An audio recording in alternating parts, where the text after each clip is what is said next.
Yes, you're starting to work. Work for me. Work for me. Come on, you can do it. You can do it, expert. Yes, you can! Yes!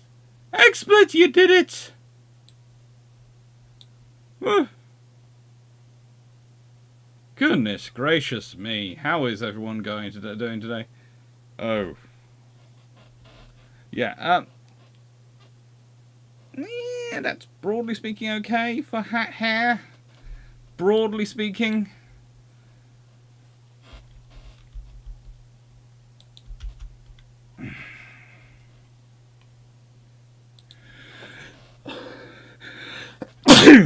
Oh, wait. Right. So, hello everyone, and welcome to Revolutionary Battles.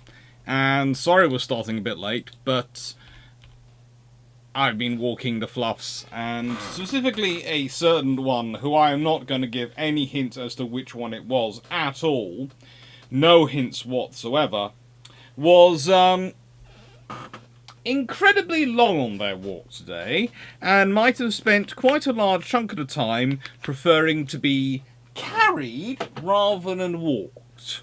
I can't think which one it was. Not at all. Not any way at all. Right then. So, hello Carl Vickersberg, hello Jack Ray, hello John Shea, hello Jacob, hello Peter Dawson, Byron Newman, hello Michael Cooch, hello DG40, DH89, hello Zaski, hello Southern, hello Wayne, hello Machel Dostal, hello Tanif, hello Stephen Richards, hello Leslie Mitchell, hello 96831, hello HMS Verdun, hello Peter Dawson, and Dan Freeman, yay, we have admins, and Santa Canero, yes, we have admins. Dan, do not do that again to Seneca, okay? Not again. And hello Malaga, hello John Sykes, hello Amelia, hello Felix, hello everyone.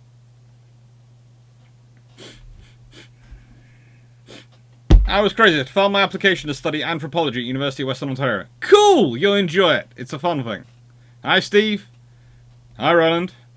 No worry, I'm late. I was walking a fluffy poodle. And then a sort of walking a corgi. Right then, before we start off on this though, let's put this up.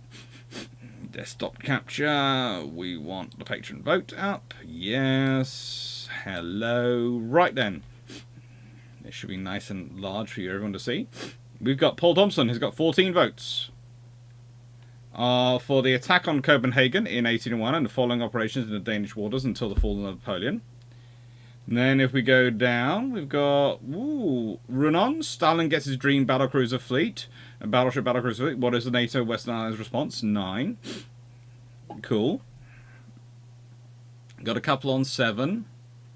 Michael 66, both of them. The RNUSN had different carrier doctrines. What each navies used of the other doctrine. On 10, we have Danny Wright. Italian force in infrastructure in the Red Sea in 1940. What were the capabilities and plans of those forces? That's an interesting one. And Bell Nora. The alternate history. Green Boys at Jutland. What difference would this have on the battle and the aftermath of the immediate post-war? Ooh. So we've got a couple on 10. We've got one on 14. We've got some on 9. Some on 8. 7.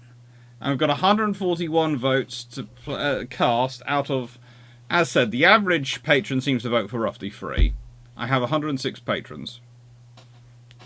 I think, roughly. So that's maximum 318 votes. So theoretically, it could all change. Because theoretically, there is about another 177 votes out there. National. Quick question. Is no way in the warfare on big lakes aside from North America worth a video?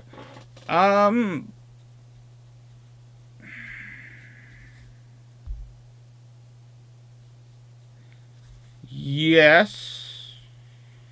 I'm just thinking through the big lakes. Riverine and lake naval warfare has been going on for quite a long time and has been quite massive in its time.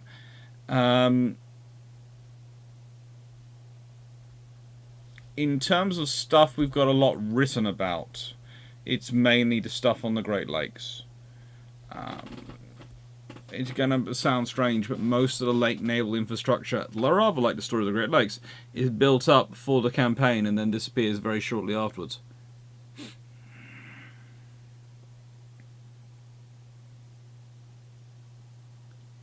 Hello, James Duff. Hello, Effenhund.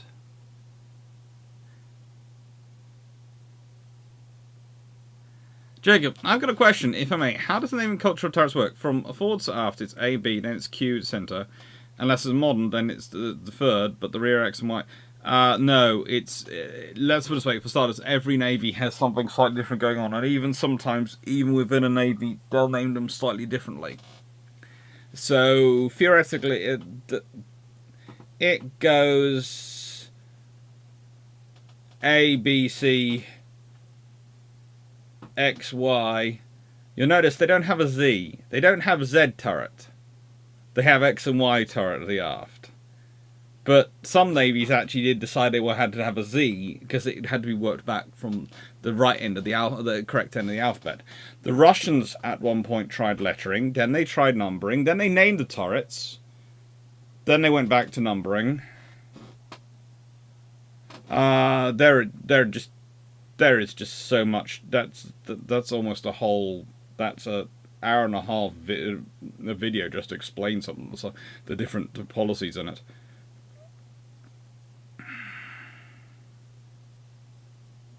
Let's hear him. Let's take a different. Okay, as we haven't got into it yet, I will answer the question. But let's be honest, the sinking of INS Elliot, as interesting and as major as it is, doesn't really have much to do with today's topics, which are a couple of hundred years, well, about 100 or so plus years before it, 150 years before it in one case, and about 200 years in the other case. Yes, it does delay Western anti-ship missiles and close-in weapon systems because pretty much it provides impetus for it. And by impetus, I mean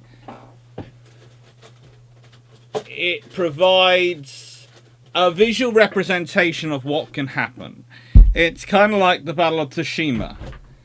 It doesn't make the Dreadnought more likely to come in, because the Dreadnought, there was people already working on the process which was leading to the Dreadnought-style battleship. And heading there in fits and starts. But the fact Tsushima happens kind of does provide the visible indication that things have changed and now long-range guns are what matter, not having a few long-range big guns for big status, but mostly relying on your lighter, faster-firing, medium-weight guns, i.e. it's the end of the battleship which really relied on its 6-inch guns to do the killing. So, or rather, it's secondaries to do the killing. So, these things, they rarely change history. That's one of the points you have to make, and it does sort of fit in the theme if I get it from this angle. These things rarely change history, but they do accelerate history. Or rather, they give an obvious indication of what's coming. The Battle of Lisa basically does show that if you haven't got an armoured ship, it ain't worth having. And it sings the final end, if anyone didn't already realise it, of the steamship of the line. I mean, a video on turret name conversions. Heck yeah. Otherwise, I'm being pulled away by the missus for a night with the in-laws. To be catch up later. Take care. Ay, caramba. Let's see, what, hang on.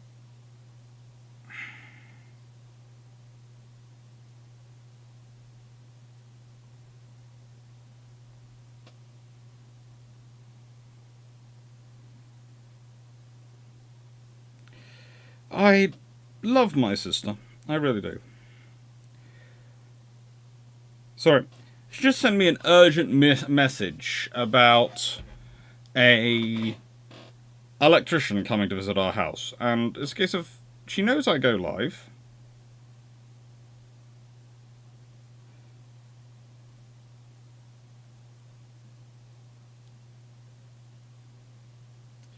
I don't know. Alright, that's going to be interesting. Ay, caramba. Right. So. And then there's Argent Court of days of the week. Yes, well, you know, it worked. It had 7, so Monday, Tuesday, Wednesday, Thursday, Friday, Saturday and Sunday, turrets made sense.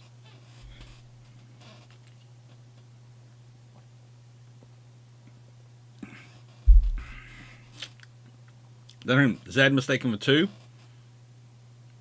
There are so many issues, because honestly you could say, well, couldn't Q, if written in the full form, be mistaken for 0 if people miss the letter number? These are just all sorts of weird things.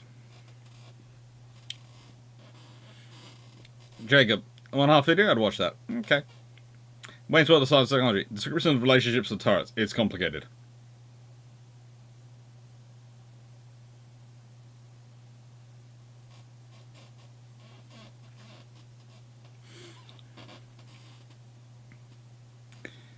John Sykes, sort of no history related. What is the base of the German cruiser gunboat in the Africa Queen? Type, name, location, act. You're looking at the predecessors of the insect class, and I'm trying to remember their names. Pretty much is what the basis is.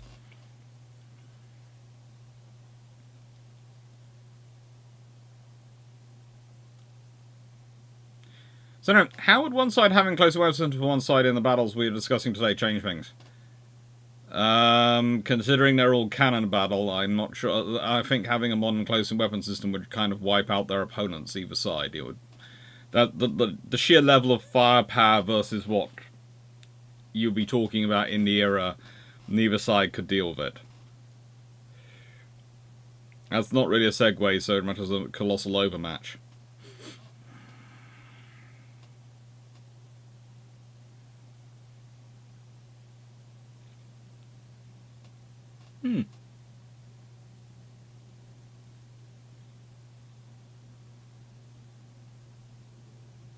Enjoy, Leslie.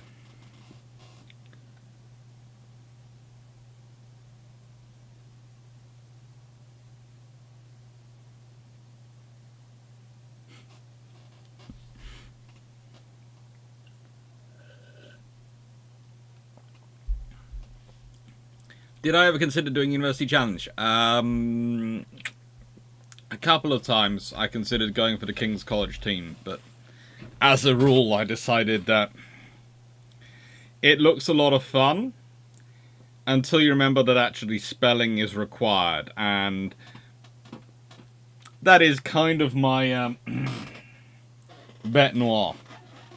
Oh, that's where it is.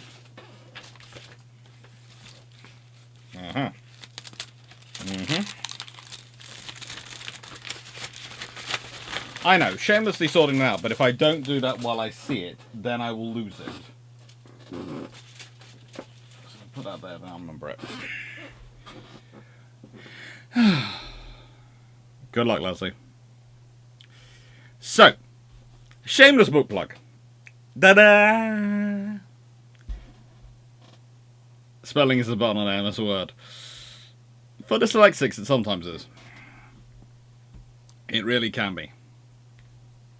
But no, as said, the Patreon vote is still very much live, and if you're interested, please do go and vote, because there are lots of space for it.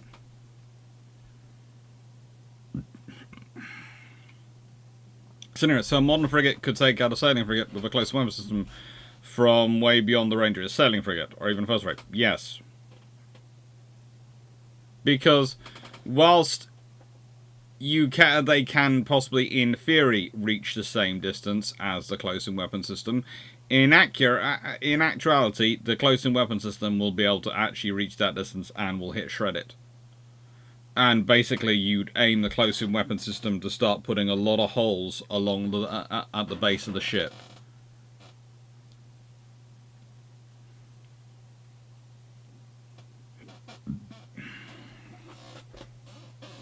Well, there it is now. As I've said, there is another bag now making its way to me. As what was really interesting was I thought they were sending one bag, a bag with it one number. They thought they were sending me a bag with a different number, and they actually sent me a bag with a completely different number than what either of us thought was being sent. So I completed as much as I could, and I now wait for the remainder of the bits to come. They will come. But she does now have secondary, so she is armed with a 4-inch gun, 4 inches, which is good. And I'm going to go through all the bits and build as much as I can. And then after I've built as much as I can, then I'm going to go, so basically go, yeah, it's fine or it's a problem. You need to sort this out. She looks cute.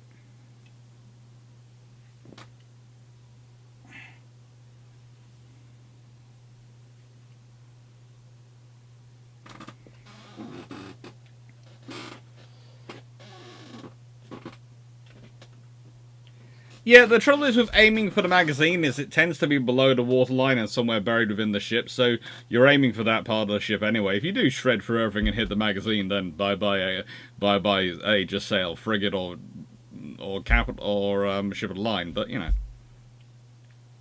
And I should tell you, give you a slight heads up, tomorrow's video on Friday night is going to be something special. It's not a comment response video because, well, I'll explain why in the video, but tomorrow's night video is not a comment response video.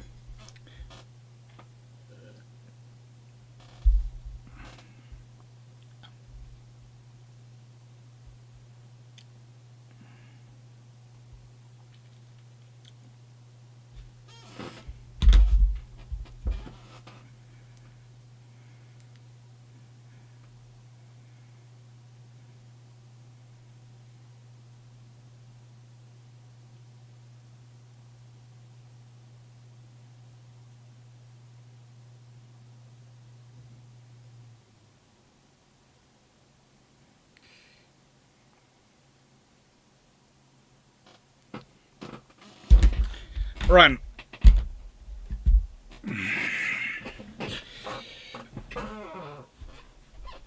And they're Kobe are proving lovely people, and I use every contact with them to plead the case for A, an HMS Illustrious, preferably instead of the Graf Spee, but if they have to have the Graf Spee, I would definitely want an Illustrious, and B, an HMS Renown.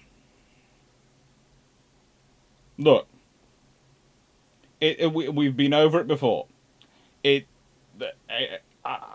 I am a fervent believer in more models of HMS Renown for me to build. And if they could build an HMS Renown to the same scale as that, so it would be really long, I'd be really happy. Because let's be honest,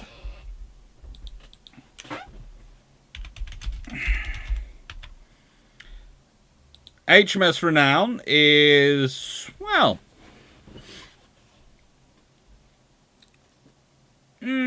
it's 242 meters overall. And HMS Belfast is 186, well, 187 meters if we're being honest. So roughly it would be a third longer again. So yes, I would like a Renown made to the same scale. And then I can have a real fast attack group. Illustrious, Renown, and Belfast.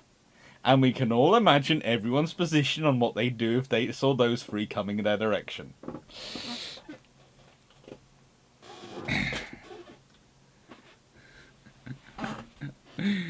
The World War II version of Renown.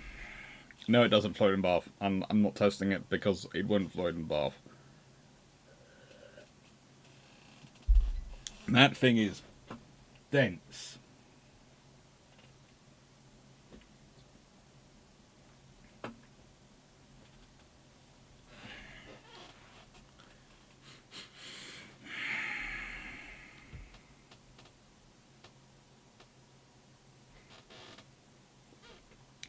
Thank you, Southern.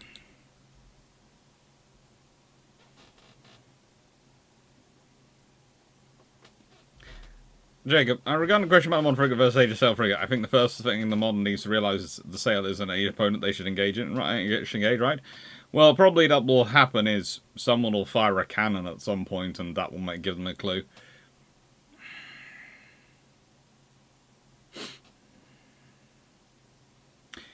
Oh, that's good. Yes, today's topic should be there. Should be some tribals as well, but I'm not sure if that could work. Anyway, revolutionary battles, because I spend a lot of my time talking about, especially. Oh, how do I put this line?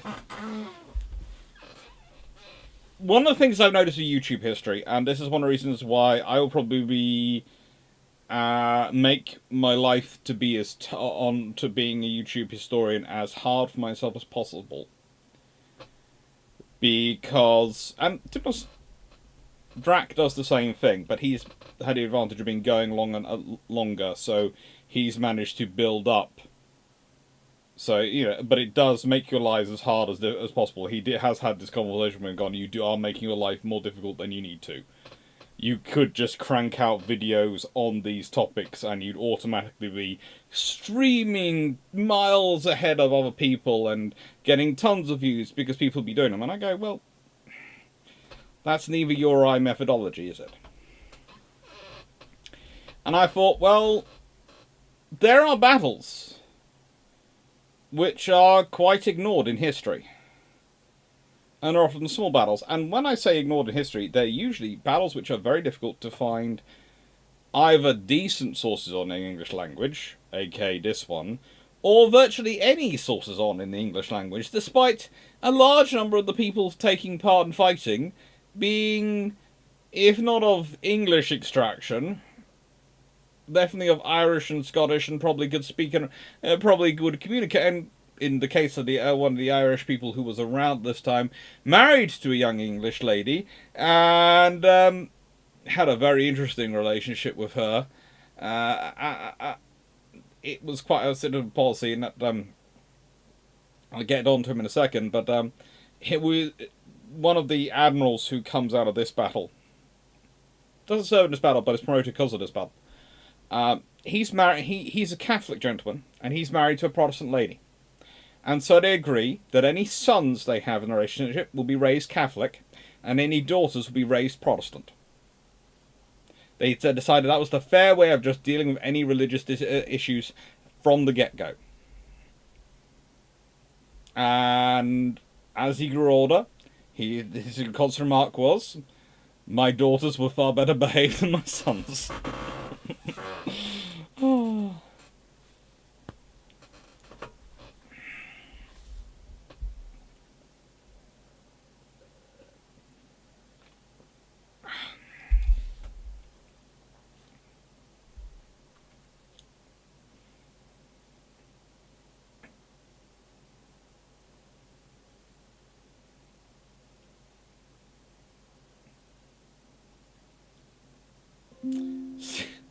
This is why I love this chat, honestly, and please don't, I do apologise I got distracted this time. I know there are some people who watch the lives and I don't know how to get this, but Melanie has just said, well, got a visit from Detective with the local sheriff department today, and I was going to say I hope that you're all okay and everything's fine, but Stephen Richards beat me to that with, why, are you alright? The wife wants to know. The amount of wives and significant others who care about each other, care about other people in this chat, it always makes me so happy. And I'm sorry to hear about that, Melanie. It's never good learning these things.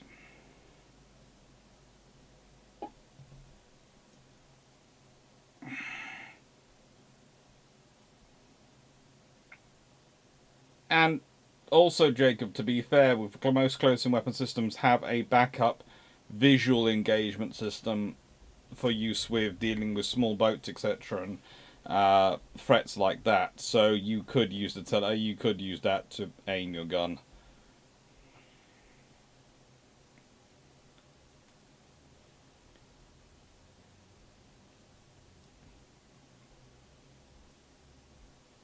So, Battle of Rice Boats and the Battle of San Nicolás. Both these battles, you will notice, take place on rivers. They take up rivers. Up rivers from the sea. They are inland. They are both battles which are, and how do I put this politely, fought to a large extent for logistical reasons. In fact, one of them is literally named for the reason it's fought. It's the Battle of the Rice Boats. And by the way, if you want to know where roughly it took place, if you can see a golf course on across you from the Savannah River, you will be able to see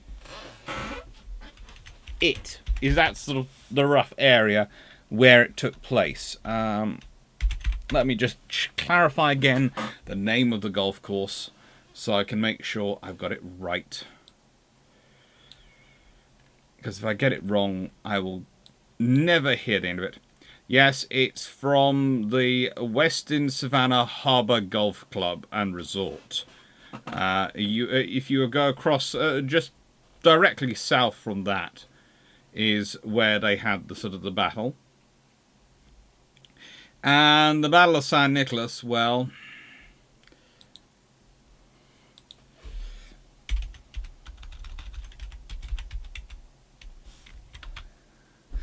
that's a more interesting scenario. Because that takes place, well, a bit upstream.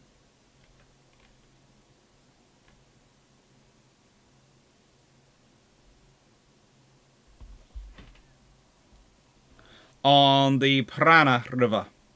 Around sort of the San Pedro area, really, he says.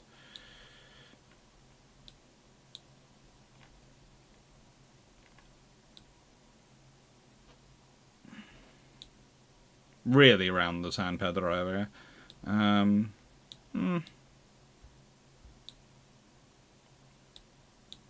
Actually, no. So between the San Pedro and the San Nicolás area, if I'm being honest, it's a sort of running engagement to an extent. San Nicolás de los Andes, which is part of the Buenos Aires province, Argentina.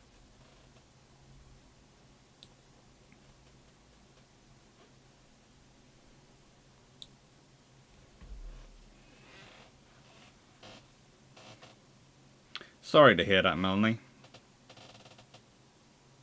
Sorry to hear that.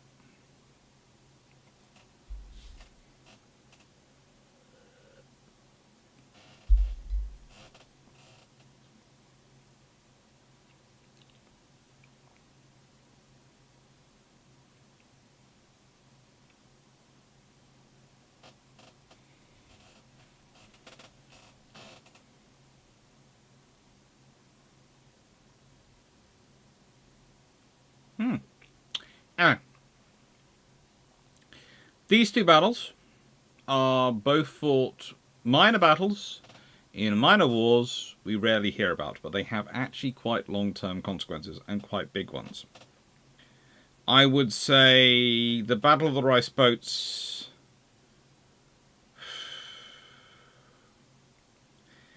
definitely changes the context around the Siege of Boston. And we'll get into all this. And therefore changes quite a lot of what's happening in the American Revolutionary War before the eventual entry into the War of France. It also shows some of the difficulties in the British government system at this point. And it shows the issues which the British government are going to need to fix.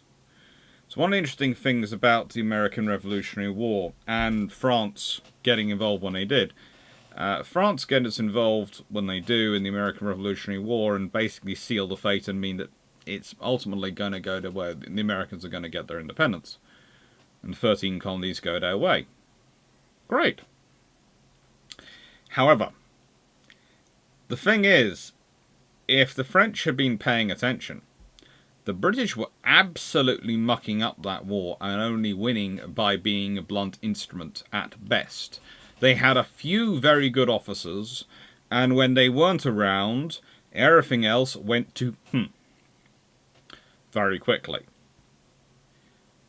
And it was because they lost that war, and the Anglo-French War, which came at the same time, that Britain started doing a major reform, not just of its navy, but of its army, and of its officer class.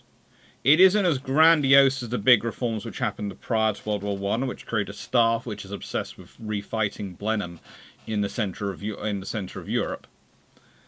I did love someone the other day, I think it was, I'm not sure where they were commenting that some of the revisions that take place to Hague after World War II, sort of in the 1960s, etc., are part of the idea, the defence of the British in Germany policy, military policy. Well, I would argue that Hague and all the others are a victim of the Battle of Blenheim and the glory which Churchill's ancestor achieved from that battle, in that they achieved such status, and that for the army became the apogee of it, the absolute pinnacle of what they were aiming for. So it made an army which was obsessed with fighting in Europe. And it's after the losses of really the American Revolutionary War that the British Army goes through some sort of really hard work in the case of, who were the frick you sending out there? This was a war which should have been dealt with quickly. We are a frigating juggernaut. Why weren't you doing your jobs? And the Navy was sort of looking around going, we're not going to get blamed for this. And the Navy then they turned around to the Navy and went, why didn't you get the logistics supplied? Why weren't you able to do the things you need to do? Why was your admiral sitting with his fleet in harbour? And they went, well, yeah. So there were issues, because all the Royal Navy's fighting admirals were on the other side of the Atlantic, waiting for the French to start a war again. And the British Army was keeping themselves on the outside Atlantic, waiting to fight a war in Europe. But they never succeeded to get the big ally you needed to go and fight alongside.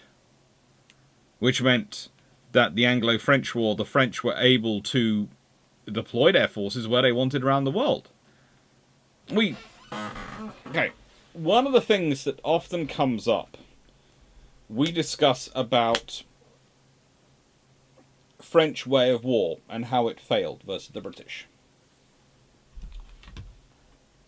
And especially when we're talking about Julian Colbert and the strategies and the fact the French have this idea that instead of bothering about getting control of the sea and control of it, they're just using their forces for operational, and so they just want local control of the sea around their forces as they're moving, and just to get their fleet and deliver their troops where they need to go. Where does this idea come from as being a successful strategy? It comes from the Anglo-French War. And it comes from the fact that the British Army was arguing, oh, well, we have to stay home, in case we need to go fight in Europe, So they weren't reinforcing any of the garrisons.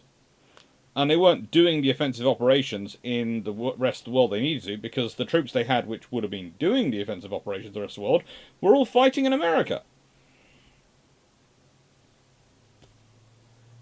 And suffering from lack of supplies. And then you have the Battle of San Nicolás. Now, the Battle of San Nicolás is part of the Argentine independence movement. It's a great battle for their history. It's one they ultimately lose, but it changes things for them. But if we consider when it takes place, there's been the Anglo-Spanish War going on, which is, of course, part of the Napoleonic Wars. Then there is also, at this point, Spain has been invaded, and the Peninsular War is going on apace. And on top of that,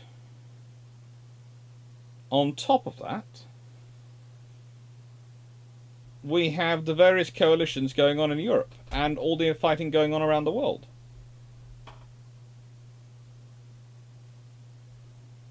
Even as part of the American Revolutionary War, the sort of the independence movement, and the Anglo-French War, which goes on alongside it for a large chunk of it, there are naval battles going on off the coast of India. Some of them the British win, some they lose. And trust me, that's a shock.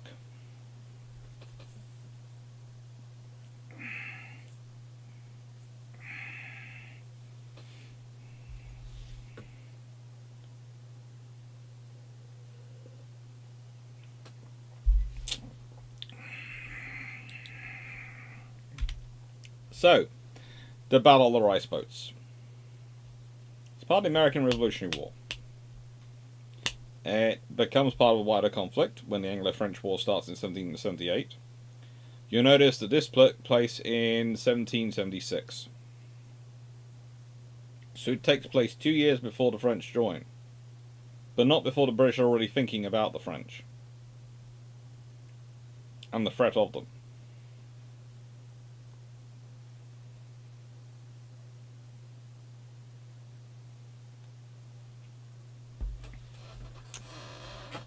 Now, but that's part of the problem, Master Shot, because it isn't that long after the 7 Years' War, and the 7 Years' War had been massive. You have to remember, the 7 Years' War had cost a lot of people's lives.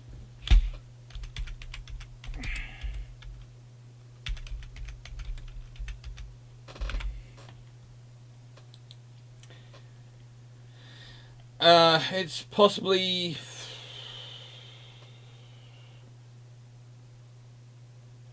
how do I put this politely?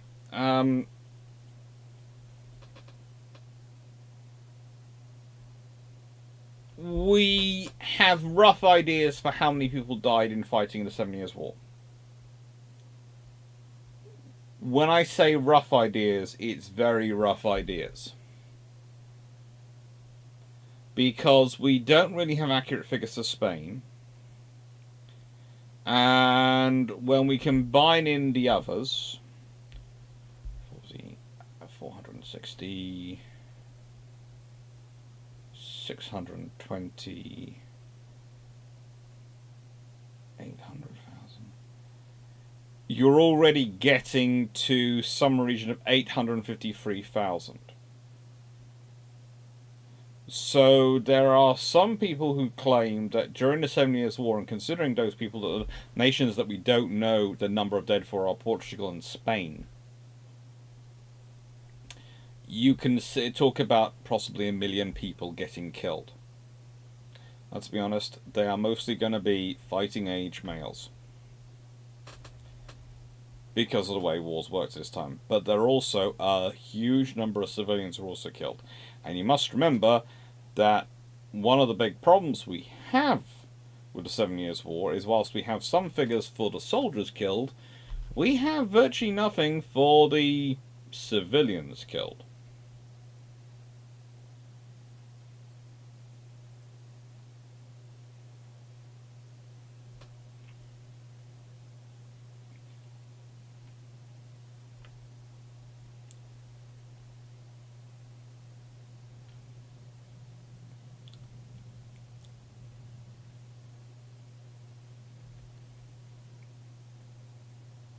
The 7 Years' War is massive.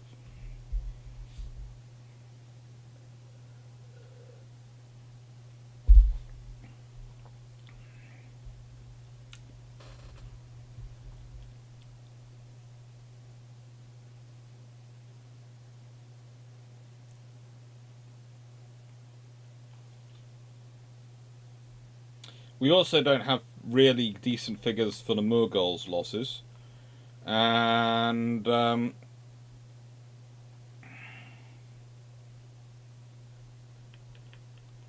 we don't really have decent figures for the French sepoy losses in India.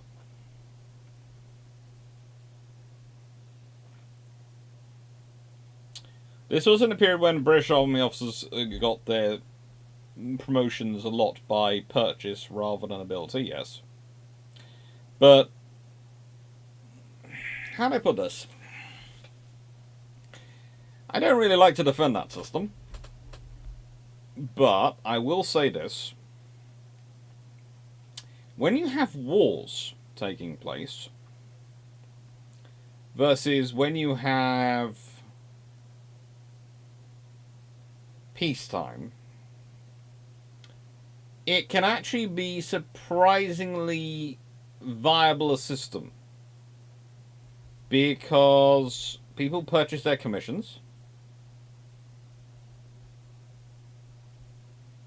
And if they're bad at their jobs, they tend to die. If they're good at their jobs, they tend to earn a lot more money and be able to purchase their way up more quickly. And go to higher ranks.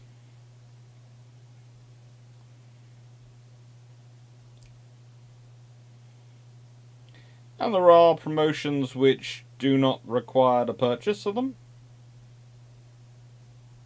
Especially for things like leading forlorn hopes in sieges.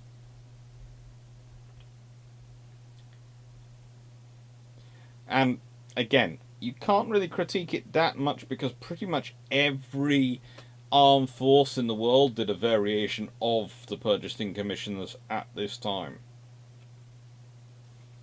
To a lesser or greater extent.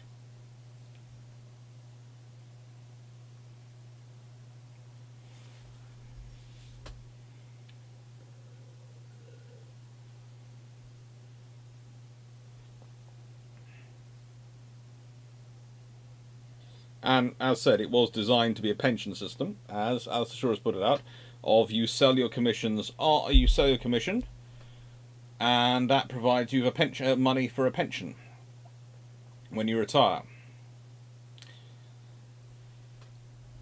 But yes, engineers, not just engineers, the Royal Artillery were also a viability at this point. You have to remember there are always certain commissions, and there's the Royal Logistics Corps, and its earlier versions are also viability at this point.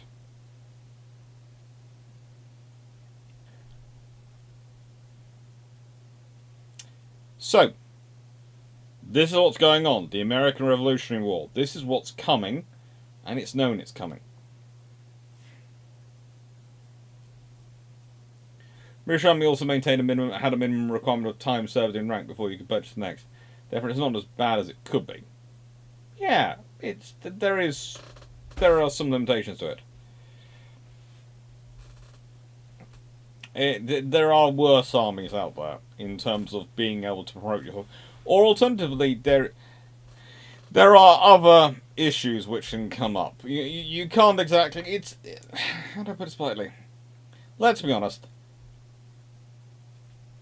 Even the Roman army of the Republic and those sort of scenarios had a lot of this going on, where rich personnel would often buy themselves a rank by either raising the troops or other things. So sometimes you would have people who would get almost instantaneous commissions to colonel because they would have been a junior officer, and then their daddy died, leaving them a fortune, or their mummy died and leaving them a fortune, and they go to War Office and they petition them to raise a regiment for the King's flag, and then they'd be made colonel of that regiment.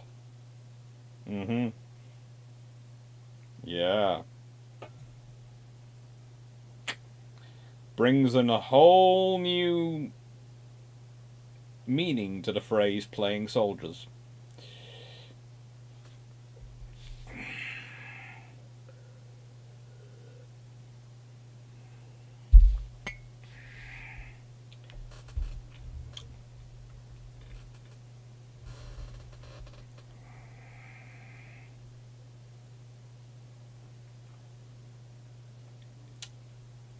And please remember, of course, the 7 Years' War is called that in a large chunk of the world, but it's also known as the French and Indian War.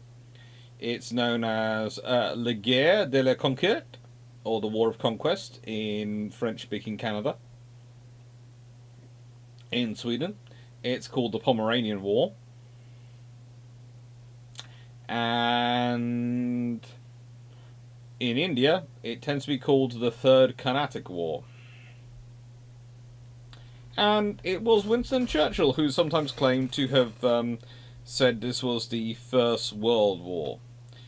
But there is also the 80 Years' War, the 30 Years' War, and the War of Spanish Succession, and the War of Austrian Succession, and of course Napoleonic Wars, which can also be classified as world wars. So honestly, please note this, there is a good argument to say that rather than on the Second World War,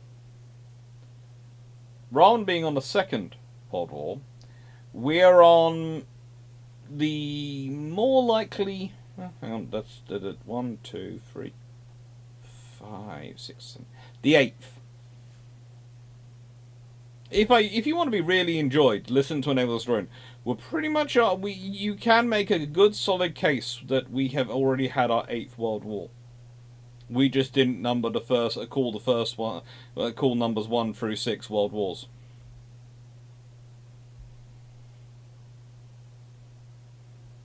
There is a good solid case to be made for it. There's also a solid case to not be, because of course we would go for the industrial scale, etc. But proportional to their time, it's arguable.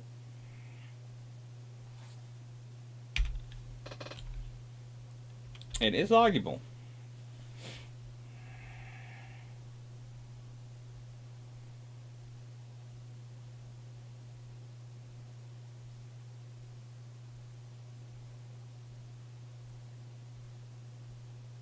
Was Cornwallis involved here? Not directly here. Howe's involved, but not Cornwallis.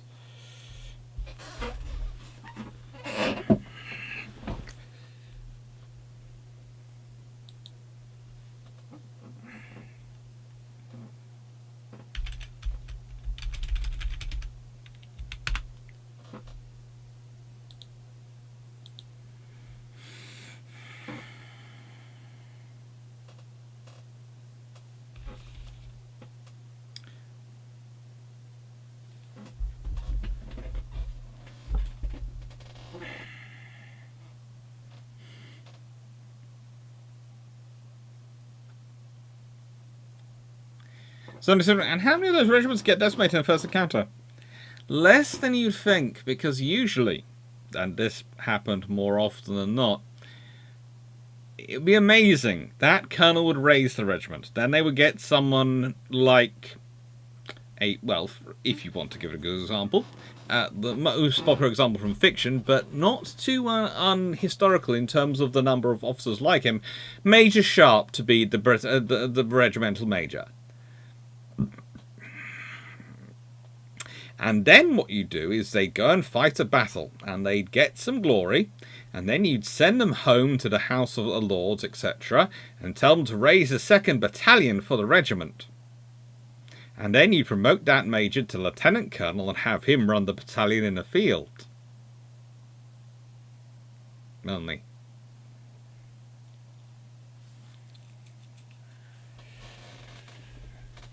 You have to nurse them through one battle so they get the glory, then you send them home.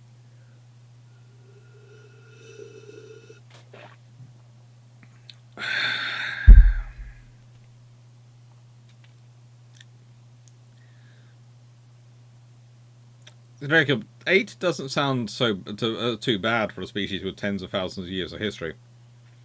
Yeah, but that's only including the battles which we would think of as world wars. Mongol. There are a few wars of the Mongols which could possibly also categorize it, but you know.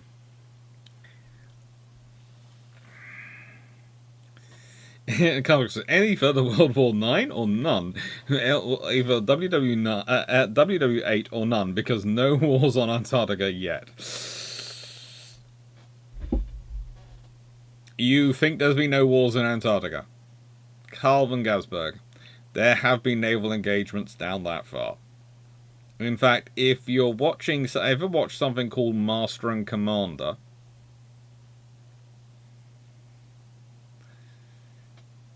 It's not unusual. You had whaling fleets out high north, high down south, and you had raiders. You had battles taking place. Maybe not on land, but in the waters. There have been battles. And they'd actually allow Major Sharp to handle things without meddling. Mainly, there's a very interesting methodology of how you deal with that. It's called this. Whilst the Major is running everything, the Colonel gets called to go. The General has called you to go and talk with his staff about the plan, Colonel. Or, we're having a nice ball, Colonel. There's a nice ball the night before a battle. Yes, it's wonderful. All the dashing young heroes are there. All the top brass are there to make sure the dashing young heroes are there. And who's not there? A lot of senior officers and NCOs going around and actually making sure their units are ready for battle. British have been operating this system for hundreds of years. We are cynical and effective.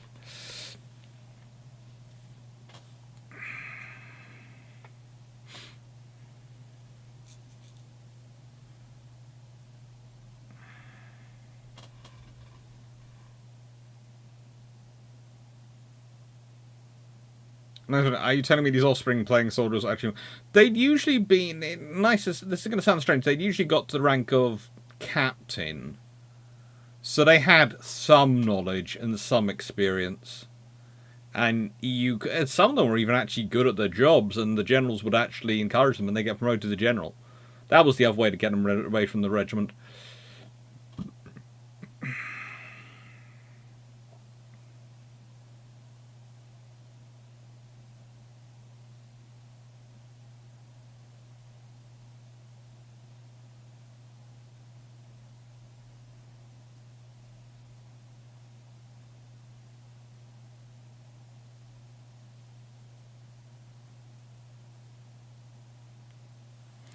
I tried a nice ball before a battle. Sure, I never heard that one before, Wellington.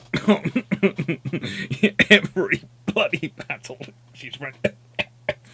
Yeah, Wellington has form on this front.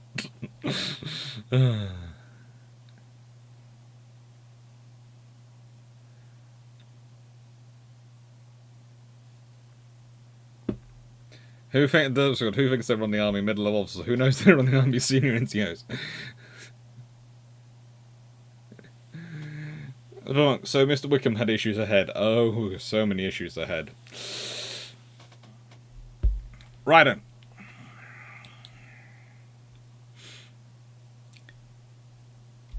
So, here is some background. Now, as we know, in roughly April 1775, if we go back to this one,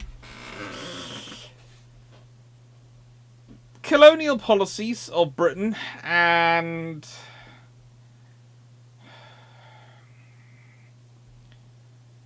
well, a lot of agitation had been stirred up in North America. There were three main sources of it.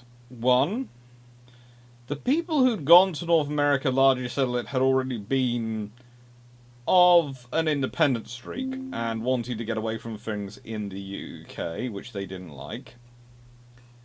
Then there'd been ones who'd gone and settled there to try and make money, and they tended to like the idea of paying minimal taxes possible.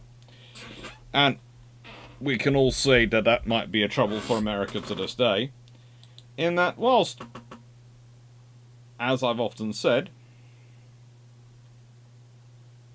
you don't want to pay too much taxes. Don't want to pay too much taxes. You do need to pay some taxes. The desire to pay no taxes seems to be quite firmly rooted in a large chunk of the American population at certain times, especially when it comes around to elections, which I do find perplexing at certain points because they also sometimes seem to want things, but we'll leave it to one side. But mainly, I would argue the problem is that the colonial elite were starting to be in misstep to the British home elite. The two groups had managed to keep pretty closely affiliated. But as the Hanoverian rule went on longer, The mostly Stuartan i.e. Stuart-style policies and leadership timbre, and you can see this especially in one of the personalities here, this one, James Wright, straight out of a Stuart handbook, is causing issues. You have issues in that rather than reform domestic policies, it has been considered easier to try and squeeze things from colonial systems. And you also have a bit of a disinterest in the colonial system. This can sound strange, but there is a bit of disinterest in the American colonies. They're not making as much money. Let's put it this way. The Hudson Bay Company is making money. The East India Company is making money. But the Virginia companies and the organizations which were doing trade in North America to the UK were not making the profits needed. All of this has an impact on your approach to your colonies. Now, it had, of course, started off with the battles of Lexington and Concord. And after this, patriots, as they all call themselves, colonists, surrounded the city of Boston, placing under siege. The city, however, could be resupplied from sea, and as anyone who knows siege warfare will know, if a city can be resupplied from sea, theoretically, you can be left under siege indefinitely, as long as a major sea power is supporting it. And Britain is by definition, even at this point, a major sea power.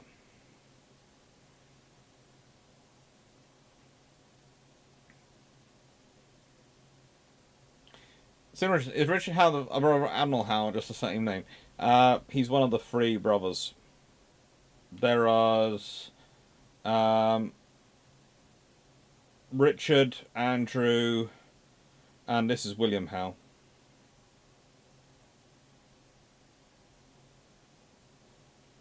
What we're going to be talking about. Now,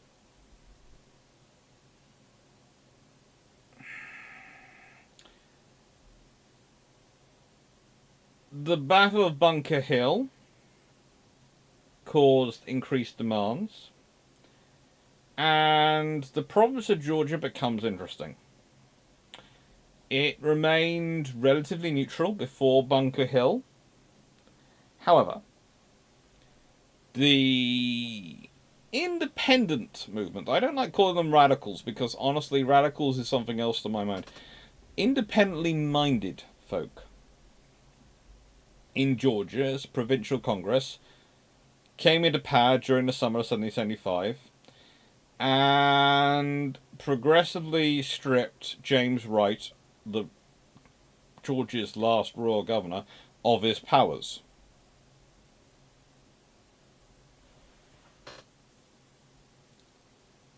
Now, the thing is, things get interesting because Wright requests a naval presence near Savannah to support him, but patriots in Charleston had managed to intercept his request, however, the independents, and substituted for a dispatch indicating he did not need such support. Now, here is the first problem. Okay? And this is the first point of system. If you've got governors in colonies, and yes, you can claim they are your independent reaches, their colonies are all safe. They should probably have a guard of some kind to look after their protection and security. A realization that that guard is always going to be outnumbered means that guard is going to have people who specialize in intelligence and gathering information so that they can be prepared for incidents and be ready when they need to be or can avoid incidents. Secondly, if you're dependent upon naval power, then you should probably have a means of getting communications to that navy which cannot be readily intercepted. Now, you're going to turn around and go, well, you know, there's nothing you can do, which wouldn't be intercepted. He sends a letter, it's going to get intercepted at this point. You're right. However, again, with the whole scenario of having some assistance, some personnel to look after him, having perhaps a couple of naval officers, and having a boat that they can swiftly take down a river and through the coastal areas, a fast boat with personnel aboard to act as the communication system, would not seem necessarily a bad thing to have had. And let's be honest, Georgia, whilst it's loyal, is not exactly poor, and they could have afforded that from the budget they were making. But, right, even with all the things that are happening, his power's getting stripped, all those things happening, hasn't already thought of any of those things. And no one else has. Seeing what's going on in the rest of... The thing is, if you've got rebellion going on in some of the colonies, it would behove you to strengthen your position in the other colonies, wouldn't it? So you could take out issues before they became major problems. However, this is where it gets interesting, because in many of the books they're described as when British men of war began arriving off Taipei Island in January 1776, this reached crisis point in Georgia. By January the 18th, the fleet consisted of Cherokee, Siren, Raven, and Tartar. Tamar, I mean. And some smaller vessels as well. James Wright thought that this fleet was the fleet that had been sent to punish the local rebels. This is what he believed. He told people this. They have been sent to support me. They are my power. The power has arrived. I don't think he actually went out to look at the ships that are turning up.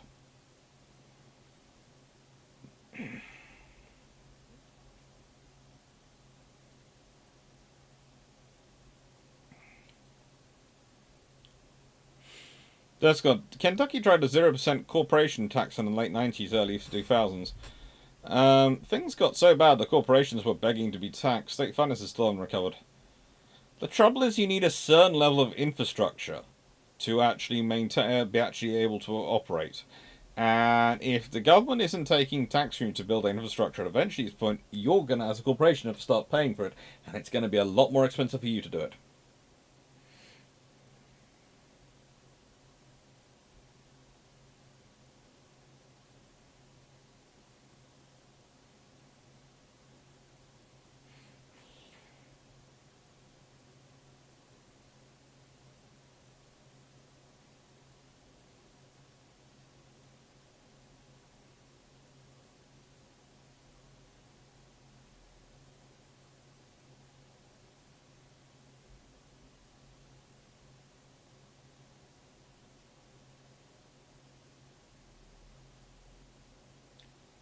Richards, I'm not sure what you're talking about, but nuclear weapons have nothing to do with this period. So I think you've kind of gone off topic in the chat there. Money could have afforded, but who wants to spend money on it when you can spend the money on yourself and friends said? Yeah.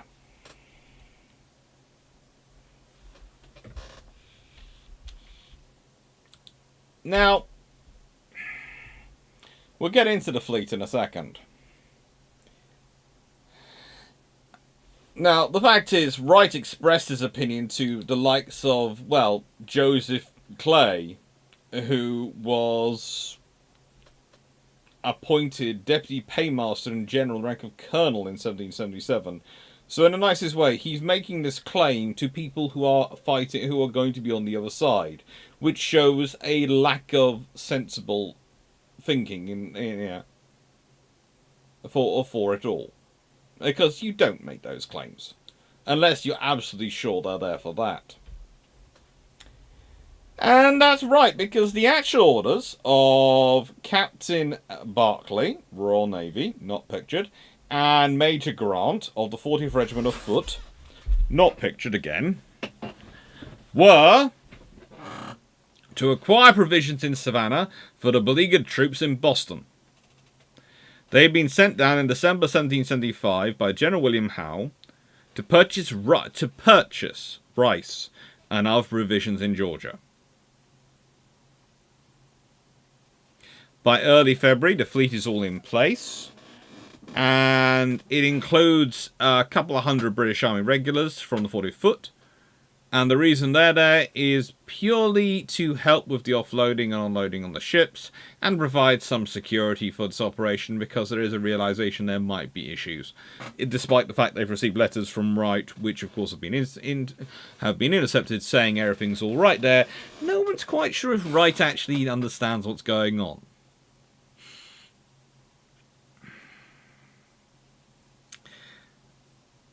Now, as the ships arrived, sadly enough, the Georgia Committee of Safety decided to order the arrest of Wright and other provincial representatives of the Crown on January the 18th. Joseph Habersham, this gentleman, Major in the Georgian militia, placed Governor Wright under house arrest and extracted a promise from the governor that he would not attempt to communicate with the British ships. Okay, for starters, you are trusting someone who's a moron based on a promise, and you have just carried out a very solid act of rebellion. Someone's going to notice.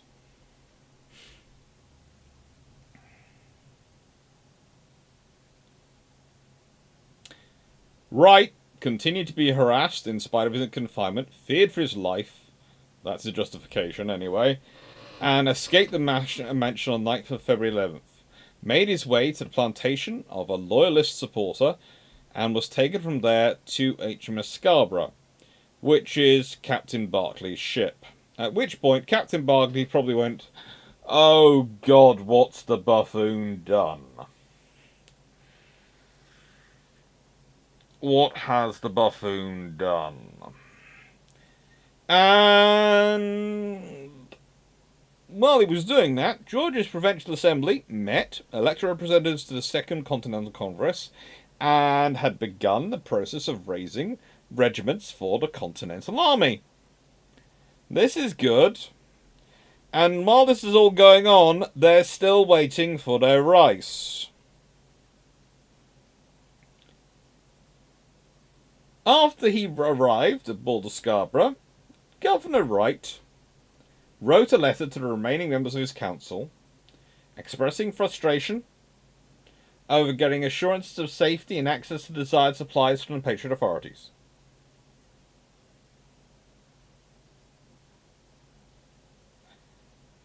This is because Georgia had banned trade under the 1774 terms of Continental Association with Great Britain. At this point, negotiations effectively failed, so Barclay orders his fleet into action on February 29th. His objective being the merchant vessels docked at Savannah, whose owners were desirous of moving their goods, but which weren't able to at this point.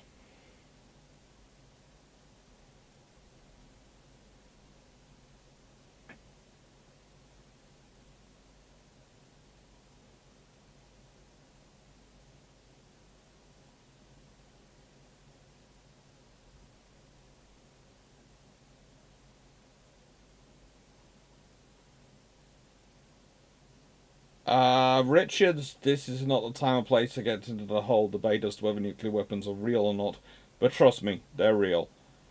And yeah, no. Jacob, they send a regiment to purchase rice, help loading? Why not hire a bunch of stewardess then, who might actually know that job? Because they didn't think they'd actually be there. This is going to sound strange. There are enough issues going on the stewardess and people, etc., getting called up to the Continental Army They want the food loaded, they want it loaded quickly, they don't want to rely on anyone. They've got the soldiers. They'll send the soldiers. And again, it's not necessarily being thought through, but it's, yeah, they're there.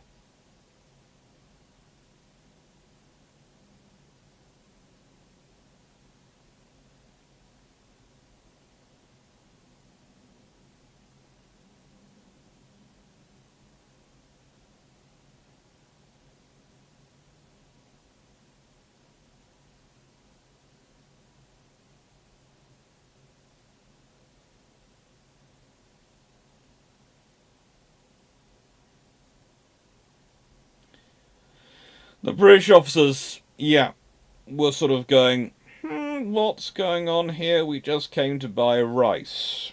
Now, at this point is when a very specific officer comes involved. This gentleman. Now,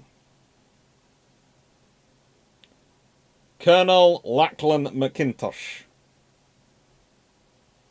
Scottish American. Tough. He's now in charge of the troops. But let's think what he's facing off against. Well, the fleet, I have to admit, it's a potent fleet. And this is why, of course, Wright thought he'd been sent to punish them. You've got a 6th rate with 20 guns, called HMS Scarborough. You've got HMS Cherokee, which is 6 guns schooner. HMS Siren, which is another 6th rate, theoretically. HMS Raven, which is a fire ship / 8-gun cutter. HMS Tamar, which is a sloop of war with 12 or 14 guns. And HMS Hinchbrook, gun brig, with about 16 or 18 guns. And 2 transports, Whitby and Symmetry, who are pretty much armed en flute. Can we all agree this sounds like an absolutely punishing fleet sent to inspire fear? Absolute fear in their opponents. I mean, their opponents, when they see this fleet coming towards them, will be shaking, going, oh, so much firepower! So much firepower.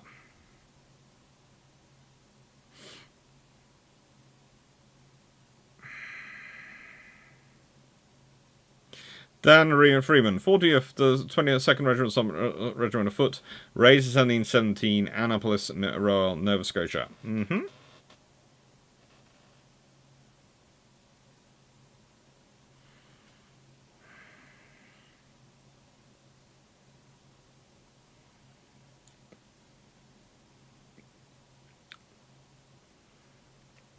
Oh, it probably would have been inconvenient if company cavalry diverted the rice. Yeah, you have the infantry along just as help.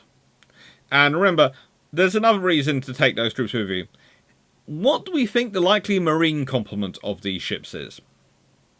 After all, only 2 of them are post ships, which would actually probably carry marines. In anything kind of about a dozen of them. At maximum.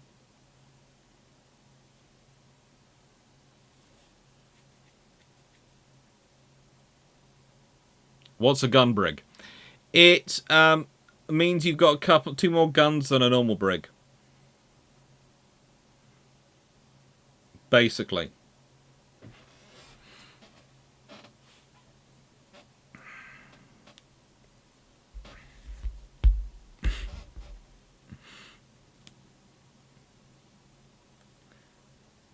My coach, the opponents will not... Yeah, but let's be honest. None of these are carrying big guns. If the Royal Navy was sending something to actually support Wright, at least a 5th rate would have turned up. Probably a 4th or a 3rd rate would have turned up to go, hello. Now, I would really rather be doing anything else. But I'm here.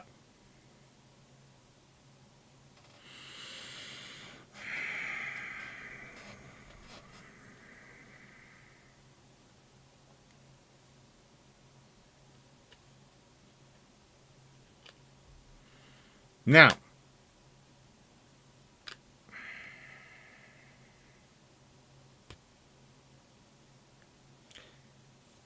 the interesting thing is the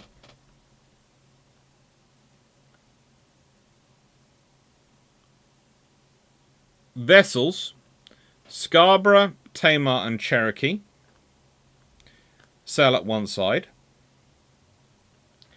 and have I think it's Whitby with them, but I'm not 100% sure. And Hinchbrook and Symmetry sail up the back river. Their purpose was to try and get to a position above the town, although they grounded on a sandbank in the river.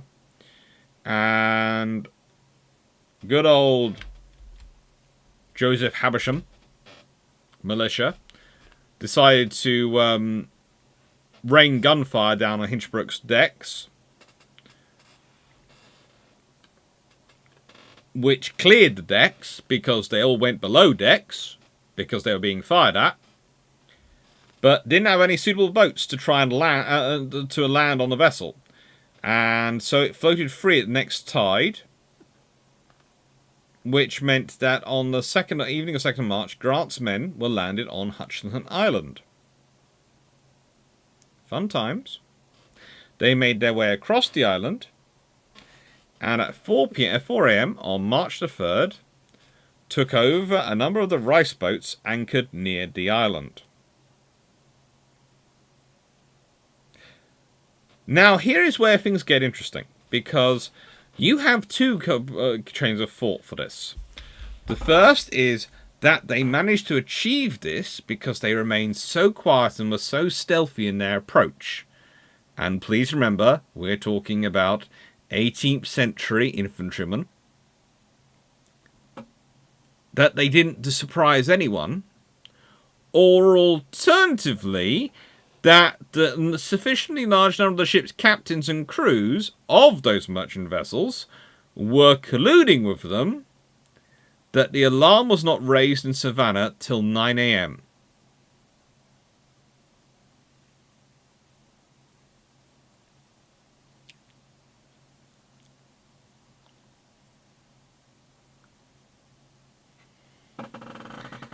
You can all think about that because, you know, the captains were, of course, not highly interested in the premium the British were prepared to pay at all, were they? Not at all interested in the premium of money which the British were prepared to pay for rice and food.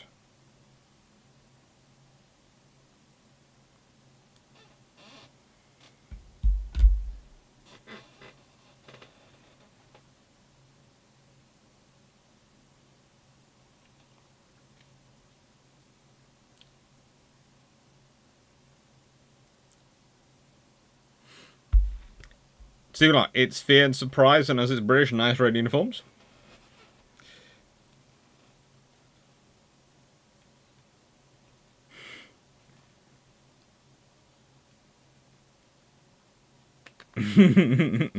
Everyone, sorry for the cats, but we've definitely cat-like tread on our way we steal. On Mushy Cruise, we're having a slight party the day before. The alcohol. There are. There's all sorts of issues going on. Anyway.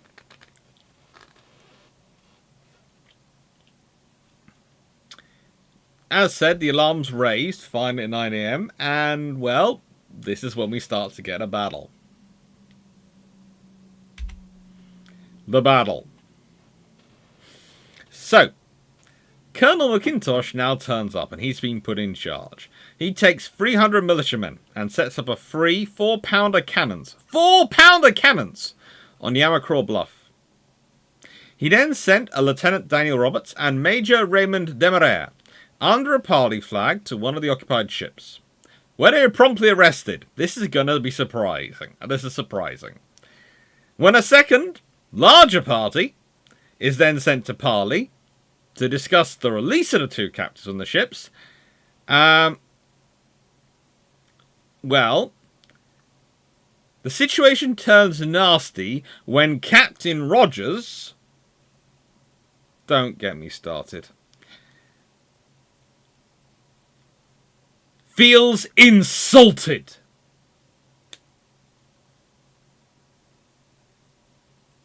Now, Captain Rogers feels so insulted, and I'm sure it was very rude said, that he fires at someone on the occupied ship while under parley. Unsurprisingly, the British respond in kind, wounding one and very nearly sinking the parley group's boat. The boat therefore retreats, and McIntosh opens fire with his cannon, beginning a gun battle that lasts for 4 hours.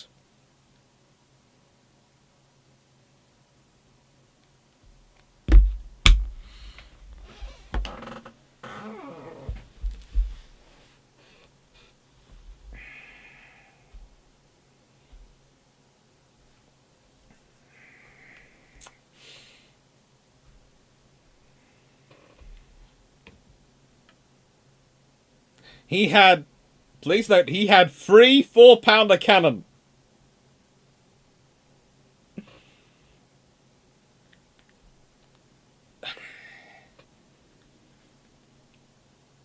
At this point, the Committee of Safety then meets to discuss the situation and to decide that the supply ship should be burnt. And so a company of militia was assembled to take on the task. One supply ship, Inverness, was torched and set adrift towards the occupied vessels. This, unsurprisingly, as the presence of fireships often does, caused the British troops to hurriedly abandon them in the face of the arriving fireship. At which point, the Patriot militia and battery are active, raking the scurrying British crews. And, well, they're described as scurrying in 2 accounts. I would say diving for cover as fireboats inbound. They were sort of raking the area with musket fire and grape shot. At this point, I should point out that the casualties and losses are kind of unknown. We do know the British have 2 of their warships damaged, and 3 of the supply ships, which they hadn't yet taken delivery of, sunk. But 3 more supply ships go away with the British, and of course they lose their fireship, because they set fire to it, not the British, the Americans. So all in all, you could argue that the Americans lose 7 ships full of rice. Anyway, and 7 of the 7 cargoes. 2 of the occupied vessels managed to get away downstream. 2 more escaped the flames by going upstream, but forced to dock and their crews were taken prisoner. 3 ships succumbed to the flames, and they are then assisted by the arrival of 500 South Carolina militia, who had been sent in response to an earlier appeal. So by this point, you can think there's about 1,000 salt and militia around them.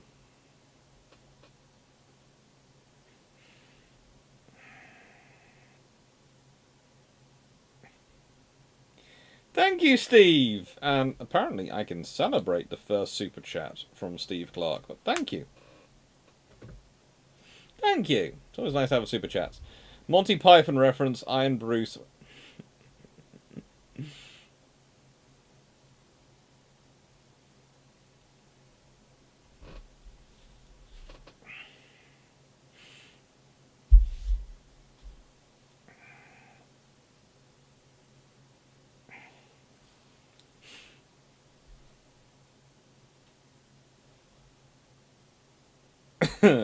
Poems, good evening to see. 4 hours for 3 4-pound cannons. Get the impression. I don't think either side knew what they were doing at this point. I think the Royal Navy is just trying to stay alive and going, we're not getting involved in this. If you do, I could just imagine a Royal Navy officer turning to another one and probably a senior NCO and going, so if we get killed by this lot, it is not funny. It's frankly disastrous, isn't it? Yeah.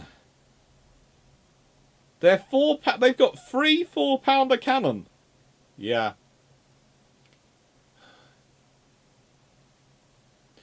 So you're telling me that 18-pounder we've got down there, yes, one shot fires more than all their 3 cannon combined? Yep.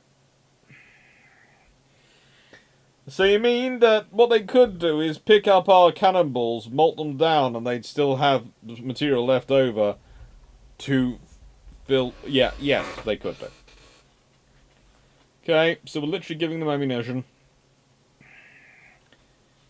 At this point, Colonel McIntish sends a party to parley with Captain Barclay the next day, offering a prisoner exchange. Barclay refuses. So the Committee of Safety orders the arrest of the reigning members of Wright's Council. This proves successful. Now, please note, so Barclay decided he wasn't going to negotiate with... I can't use the word, because if I do, I will get slaughtered by American commentators. But let's be honest, randomly arresting civilians because you don't like them is not exactly the actions of upstanding members of the world, are they? The British held prisoners were therefore released in exchange for promises of protection of those councillors. This is largely on Wright's instructions. Barclay was going, I don't know them and I don't care about them, I think, at this point. And my orders are not to negotiate with the rebels.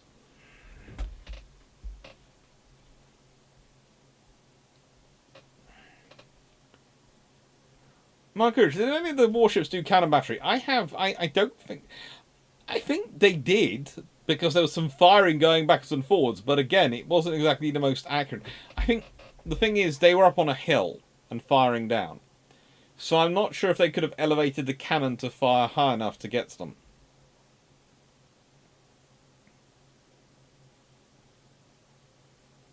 I will have a look at your private message on Discord at the end of the video, Steve.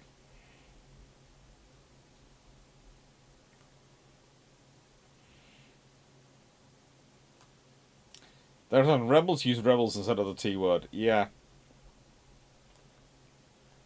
George, I'm an American and I admit they are more of a mob than an organised force. You can say that, George and Newman.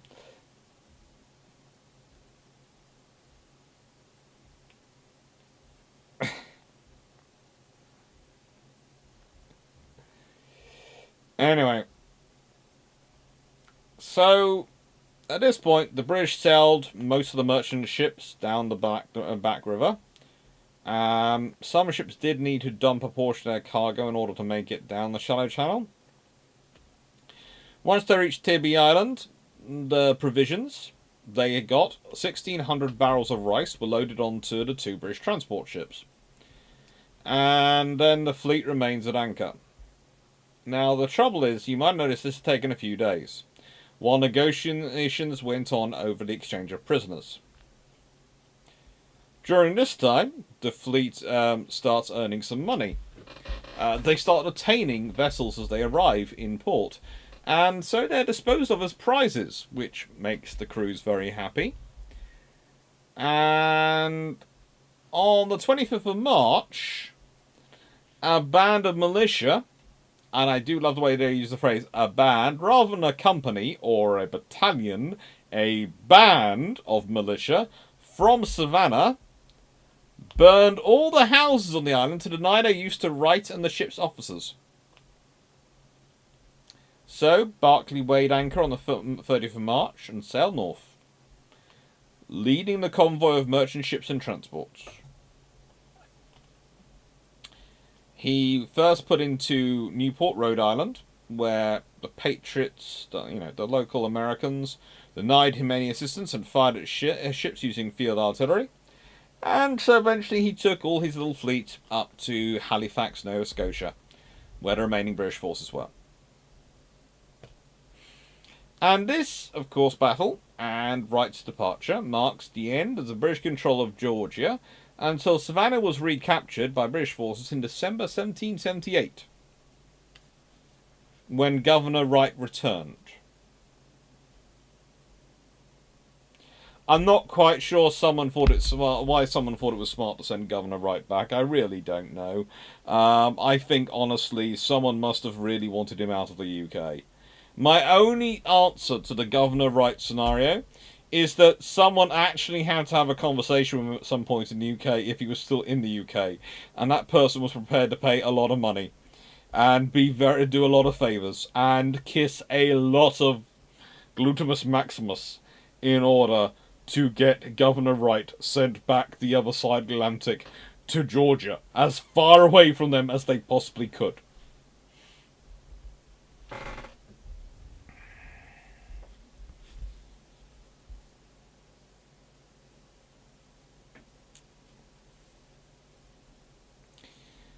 That's right. Why dump the cargo and not some of the ballast? Because most of the boats bringing it out and ships bringing it up are river ships, which probably don't have much in the way of ballast. They mostly have cargo. And also, ballast can be more difficult to acquire than cargo.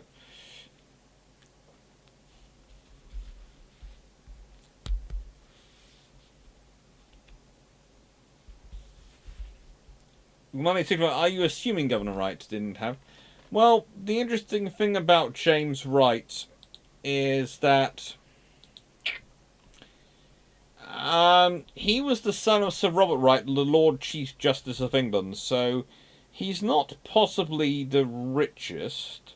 His wife, Sarah Maiden, died in 1774. He had 9 children by her. He was a lawyer, jurist, and governor. He is not...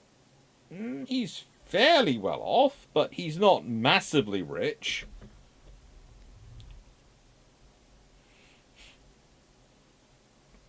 And he was actually, according to some, the most popular royal governor of the colony. Although originally he had been from South Carolina. And, yeah.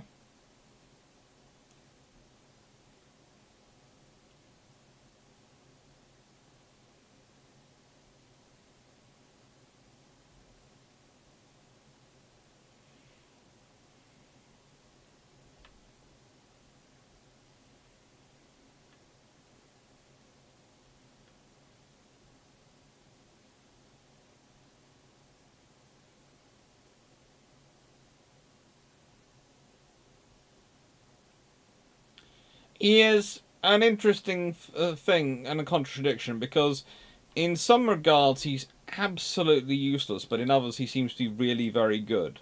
So in other words, he's a very flawed human being. And he does actually, and this is in his defence, he's one of the few governors who actually does, when he's given more troops and sent back to Georgia, does actually regain control of his place, because he's popular enough, and he does understand it. But he's also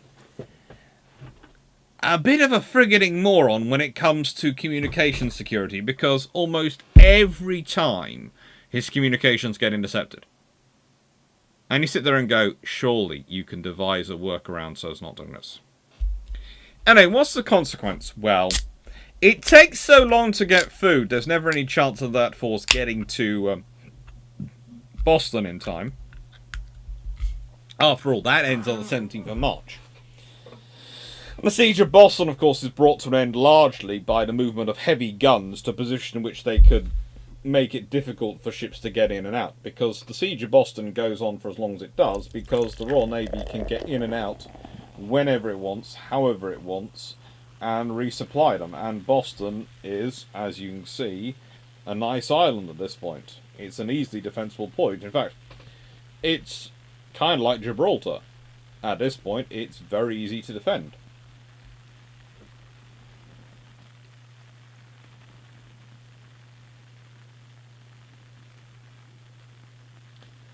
But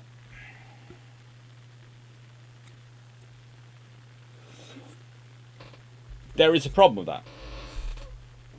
Boston is easy to defend as long as you control the entrance to the harbour, and that means you need to have control of the heights.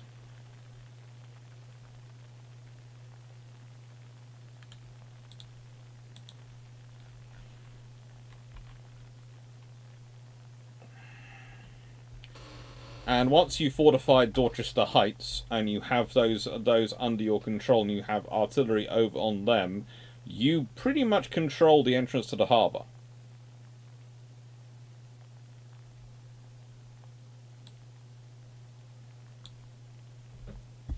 So ideally, what the British needed to have done, if you want to secure Boston, what you should have done is fortify Boston as you did, but build a star fort right up on top of the Dorchester Heights. That's what you should have done. Build a star fort, something nice. You know, doesn't have to be massively complicated, but a decent sized fort structure. Maybe like something you've got, like the ones you got around Jersey, etc., or Pendennis. You know, you've built them before. There's a huge one built around Pendennis during the English Civil War. The War of the Four Kingdoms. We'll leave that to one side. Three Kingdoms. But, you could have done it. You could have built a nice star fort or something on Dorchester Heights. And then probably the Americans would have never been able to take Boston. Because every single one of their attacks would be along this little narrow isthmus. And if you build a star fort up there, if you build something on Vincent Hill, so you can fire at them from the side as they're doing, then they've got to try and take those forts. And to try and take those forts, well, if you've got them having defended ports, so they can just get their supplies from Boston, you've got no way of getting into them.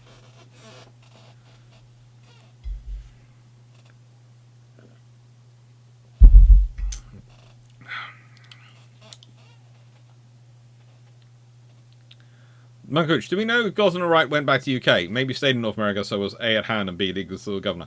I think it's pretty much he managed to stay and get the support in North America.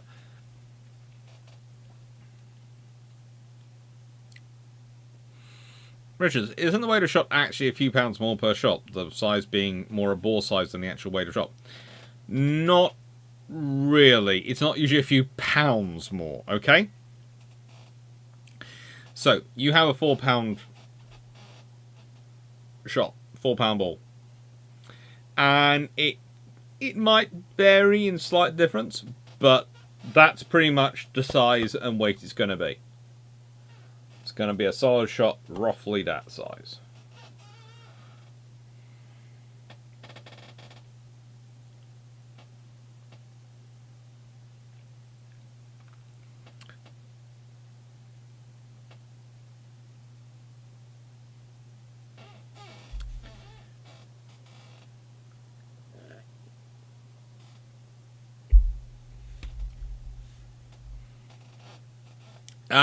Richards, once you get up to something like an 18-pounder, then the difference can be 19 pounds, etc. But when you're down at the smaller shot, it's less of a difference. So basically, when you're talking about how to put it, once you especially up to a 64-pounder, that can vary between 63 and 65 pounds.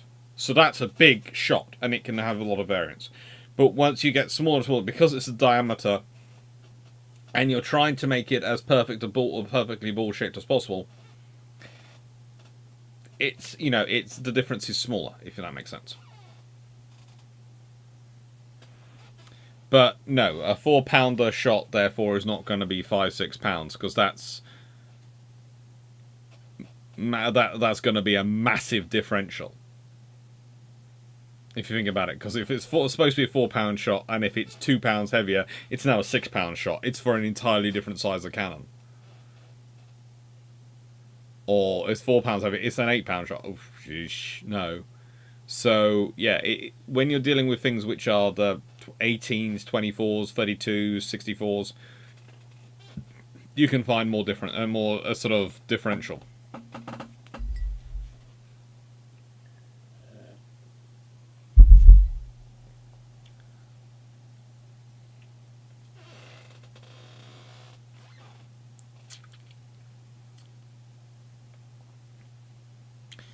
So, the Siege of Boston is the important thing going on, because the Siege of Boston has George Washington, Artemus Ward, Henry Knox, and Joseph Warren commanding it for the United Colonies at this point.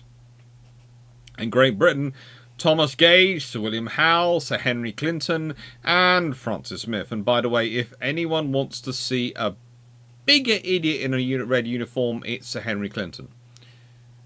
I have very little time for that man as a senior officer.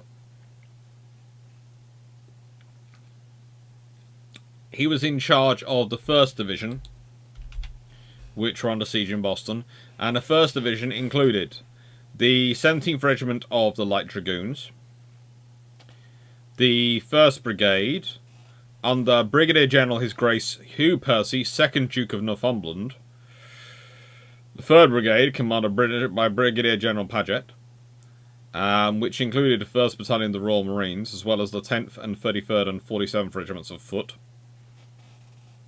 There is the 23rd Regiment of Foot, the Royal Welsh Fusiliers, and the 4th King's Own Regiment of Foot involved in the 1st Brigade. The 5th Brigade, which is under Brigadier General James Grant, Laird of Ballandalloch, 22nd Regiment of Foot, 43rd Regiment of Foot, and 52nd Regiment of Foot. There's also the 2nd Division, which is made up of under Major General John Burgoyne. Oh god, it's getting worse. 2nd Brigade is commanded by Brigadier General Jones, 5th, 35th, 45th, and 53rd Regiments of Foot. And the 4th Brigade, commanded by Brigadier General James Robertson. The 18th Regiment of Foot, the 40th Regiment of Foot, and the 49th Regiment of Foot, and the 2nd Battalion Royal Marines. Now, the fleet in harbour was the North American Squadron at Boston, and they were Boyne, 70 guns, Somerset, 68 guns, Asia, 64 guns, Preston, 50 guns, Mercury, 20 guns, Glasgow, 20 guns, and Diana, 6 guns.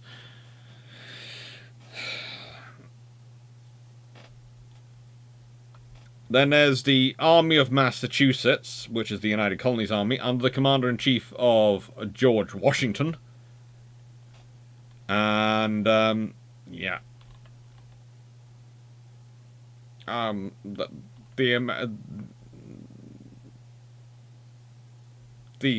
regiments are really kind of interesting once you get into that. But this is this little battle is being fought as one of the many battles going on to try and get food for Boston. Now, Boston ends up falling because of this site getting guns put on it, Dorchester Heights, and so commanding the harbour entrance, so the fleet can't get in and out. But if you think about it, if they had had good supplies of food from the beginning, and they should have done, because the British have the sea power, so they can get the food and supplies in, and they've got supplies of food, they can also should be able to reinforce, and considering all the troops they've got, the fact that they hadn't fortified Dorchester Heights to control it just shows what issues they're in. A, they haven't got the food they need, and B, they haven't got the leadership they need.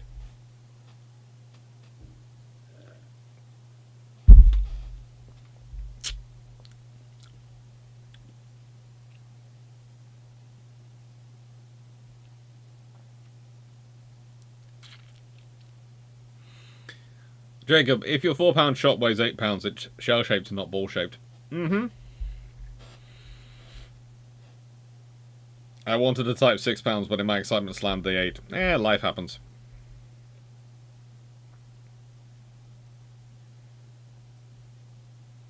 Why do I worry this is going to be another Crete, Norway, Singapore scenario?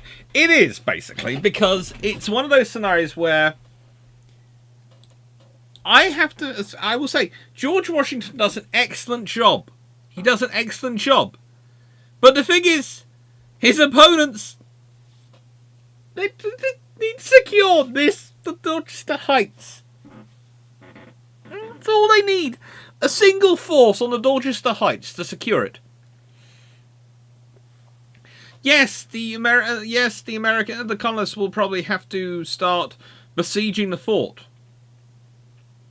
But, again, if you consider the isthmus of the fort, you could park ships either side of it, here or near, and provide enfiladiing fire on any formation trying to get closer to that fort, and just go, so you wanna get to the fort?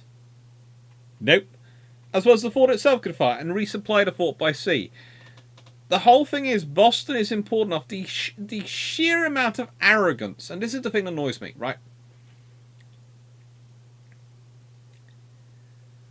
There is this often joke about the British are never prepared when a war breaks out. The reason we're not prepared as a rule is because of the arrogance of our leadership, in that they believe there's not going to be a war, and if there is the war, then it will be forced to get in the other person's territory. No one will attack us. If you want a classic example of that, we still have it going on to this day. The British do not have a single area air defence radar system, a radar and missile battery for the land.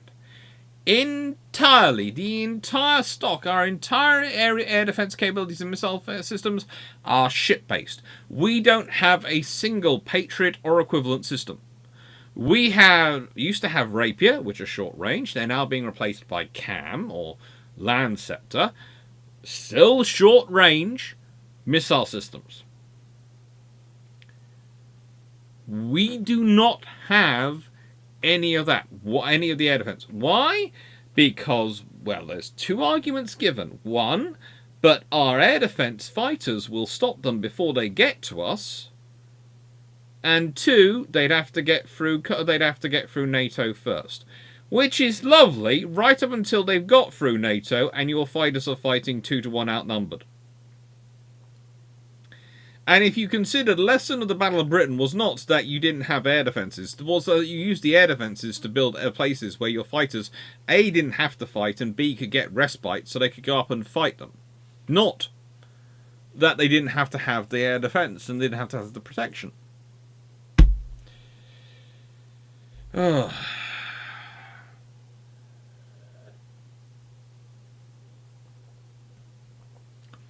We don't have an Aegis Ashore set up. We do have an entire Type 45 sitting above Portsmouth. And don't get me started on the farmers with their double-barreled shotguns.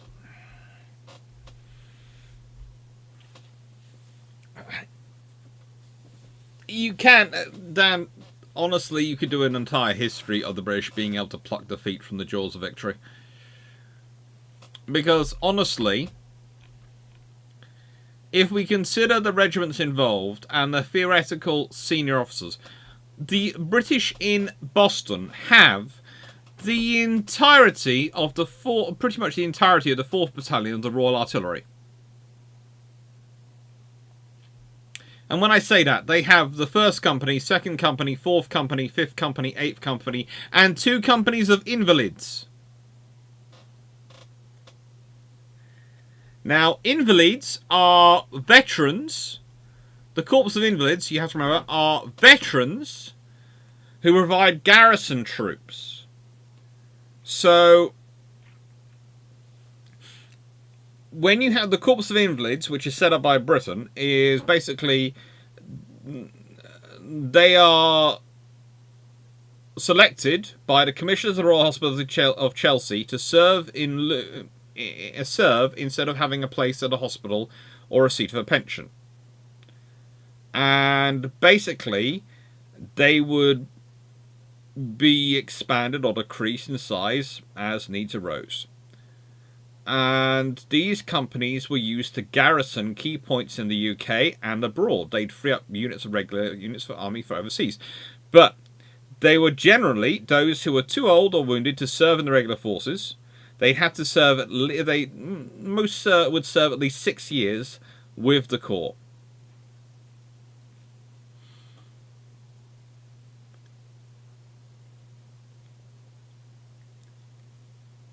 Their duty was exactly what you can imagine it to be.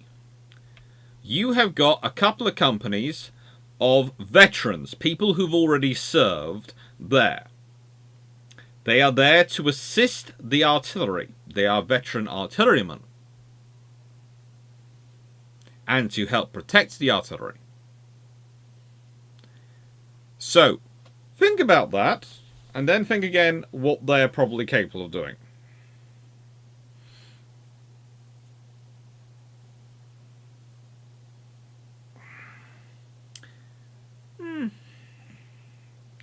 So what can the Type 45 ashore manage? Well, it's got the radar, but it hasn't got any missiles. As they're called Sky Saber, I think, and Kamiyar as well. Brings it, but we aren't getting Kamiyar for the land-based systems.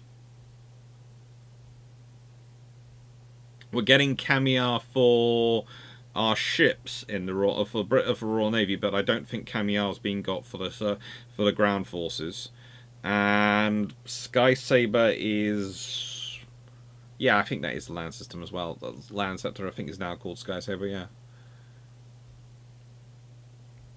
But the UK is being picky about what's getting for what. So, Clarke, it has to be said, American astronomers are usually equally surprised at the accomplishments of the British in the,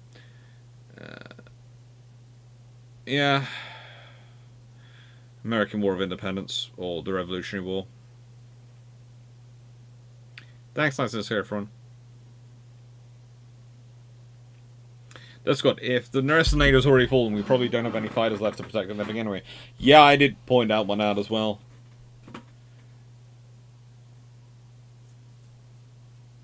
What should also slightly more depressing is the fact that the Czech Republic doesn't have any long-range air defense and only one fighter squadron. And remember, we are depending on you in the Czech Republic wearing out any attacks so it won't reach us.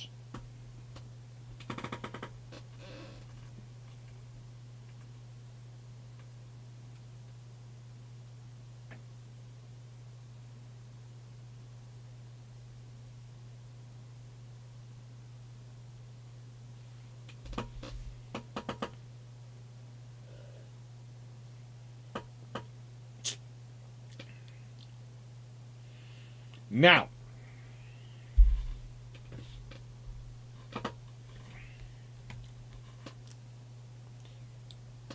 we're now talking about the Battle of San Nicolás, and the context of this, well, it's of course part of the Argentine War of Independence, which is May 1810 to April 1818, which of course happened just after the Anglo-Spanish War, which was August 1796 to March 1802, and March 1804 to July 1808. And at the same time as the Peninsular War was going on, May 1808 to April 1814, and of course the wars of the 5th, 6th and 7th Coalition during the Napoleonic Wars. Yay! Isn't it fun when there's lots of history going on at the same time? And that's just some of the factors involved.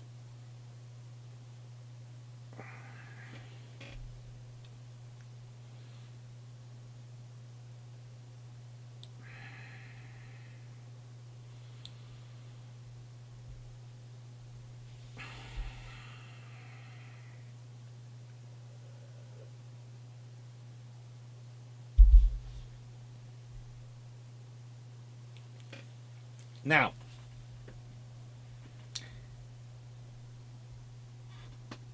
the point with all this going on, the Argentine War of Independence, etc., all this happens because Spain is basically collapsing. And this is one of those scenarios you have to realise. When less than, well, in 1899, there is the Spanish-American War. Oh, well, 1898, 1899.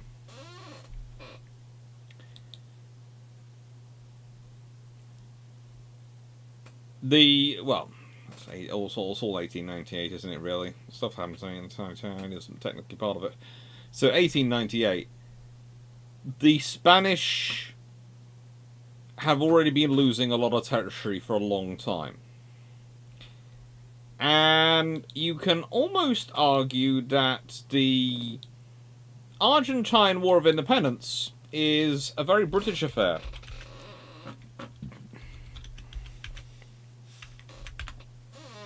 It really is. Because if we consider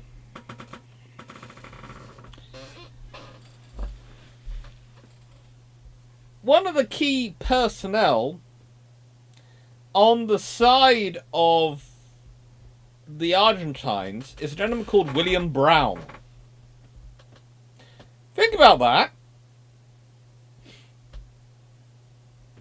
In fact, you can honestly go through a lot of the officers and you can go, oh, isn't that interesting? That's where you come from.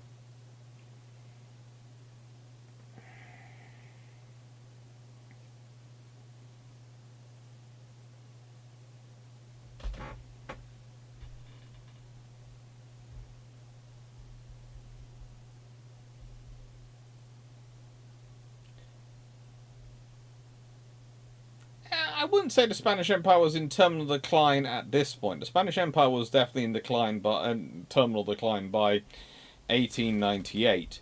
At this point, they were still a romping, stomping empire. They were still strong before, well, really, the Napoleonic Wars. Because the British start taking stuff off them, and they do. Some of the things they literally take off them.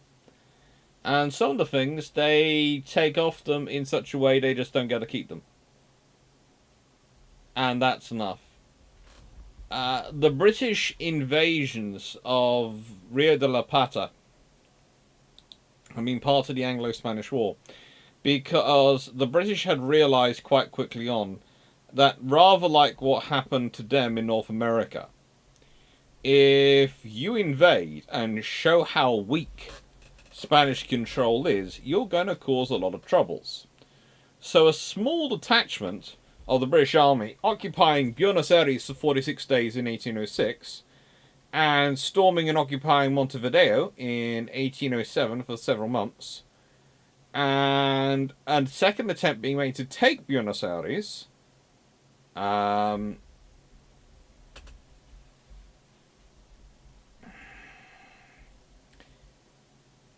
it shows the issues going on. The British commanders are Homeriggs Popham, William Beresford, and John Whitlock for the invasions of the River Plate.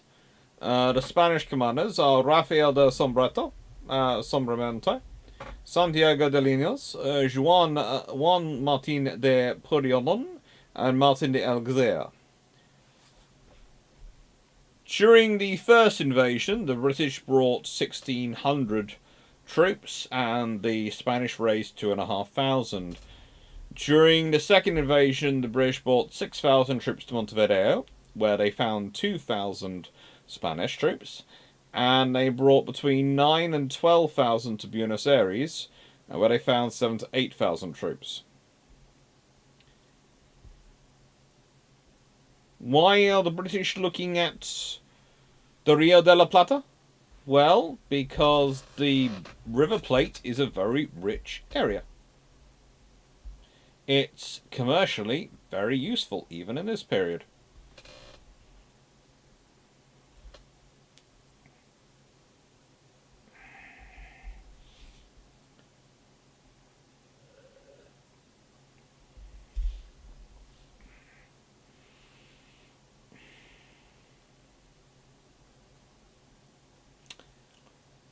So, the British had turned up with their invasions.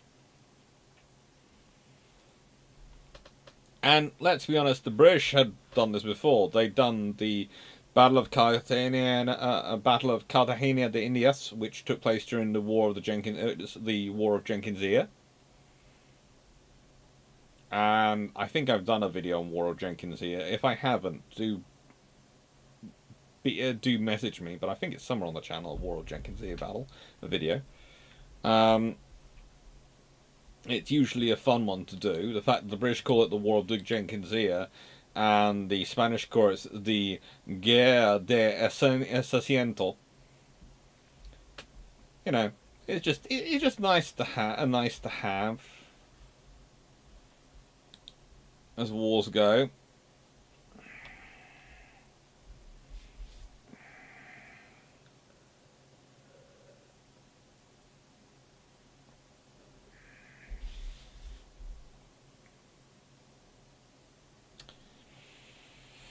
Now,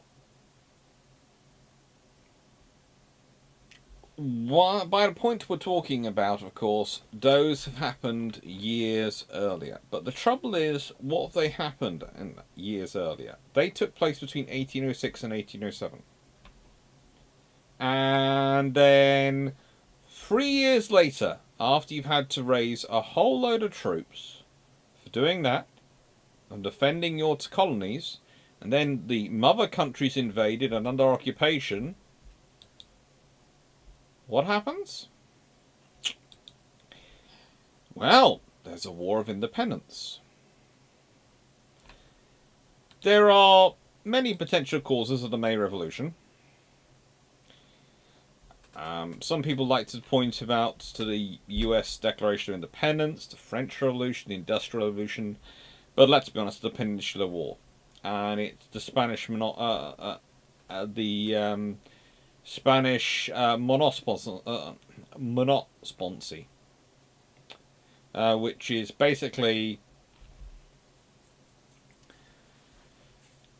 Spain is supposed to be the only buyer of goods from the Viceroyalty, and by law it's forbidden to trade with other nations. This meant when Spain's economy was not powerful enough to buy and sell the quantities of goods that the Americans required,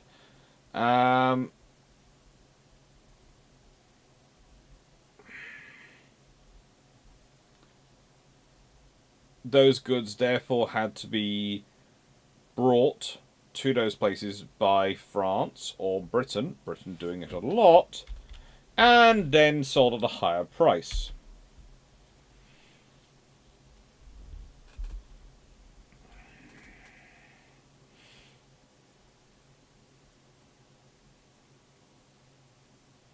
And Spain also stopped sending regular warships to help Buenos Aires and other places, which meant they had to sort of hire their own protection ships, which made things expensive. Then you have the issues with the social rivalries going on.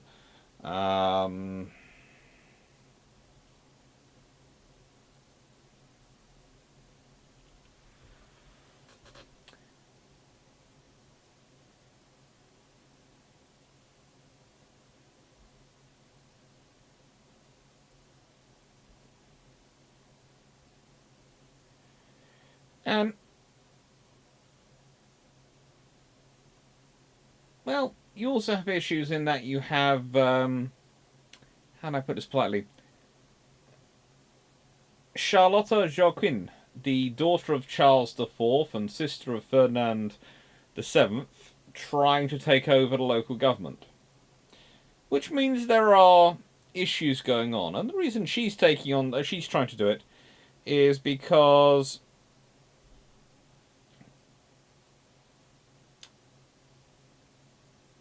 how do I put this politely? When Ferdinand VII when imprisoned, she then is technically regent under Salic law. It's basically a lot of fun stuff going on. And this causes all the stuff which leads to the May Revolution.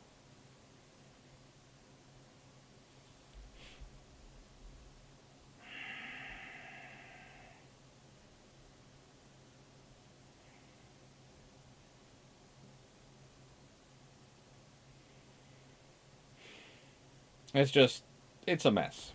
It's a mess. And Spain's whole colony system is a mess at this point. And so we have both the Royalists and the Patriots setting themselves up in different points, and both start forming their own local fleets. The rebels, well, they have the people on the outside. Juan Baptiste Espadero, who's the commander-in-chief aboard Invincible. He's pictured, and he should be on the right of your screen, the one in sort of black and white. If I remember correctly,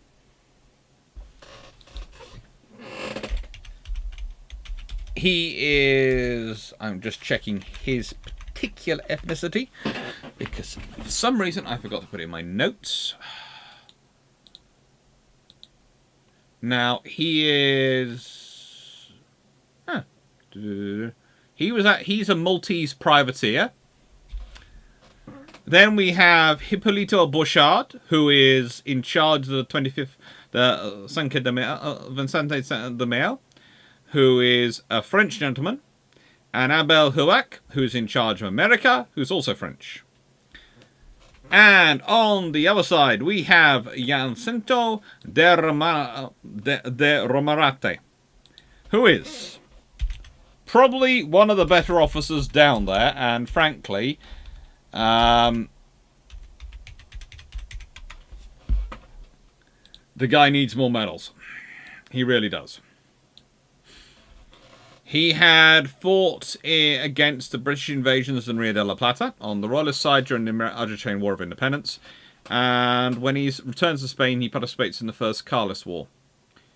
He's born in Guernsey in Biscay, joined the Spanish Navy. He'd moved to Puerto Rico first and then to Montevideo. He helped with the liberation of Buenos Aires during the first invasions by commanding the ship La Vicencia. He's wounded during the battle and promoted afterwards. He then fought against the second invasion. And when we have the government established by Junta in 1808 by Javier de Elio in Montevideo, and therefore moved to Buenos Aires. He rejected, therefore, also the May Revolution, which succeeded in deposing the viceroy. And so when the Primera Junta took government, Romarate moved back to Montevideo and refused to support the mutiny of Alzar, a royalist plot, which was suppressed by the Buenos Aires government. And then when Montevideo declared war on Buenos Aires, Romarate fought a naval blockade imposed on the city. He is the commander of the Loyalists, but it's all a bit of a mess.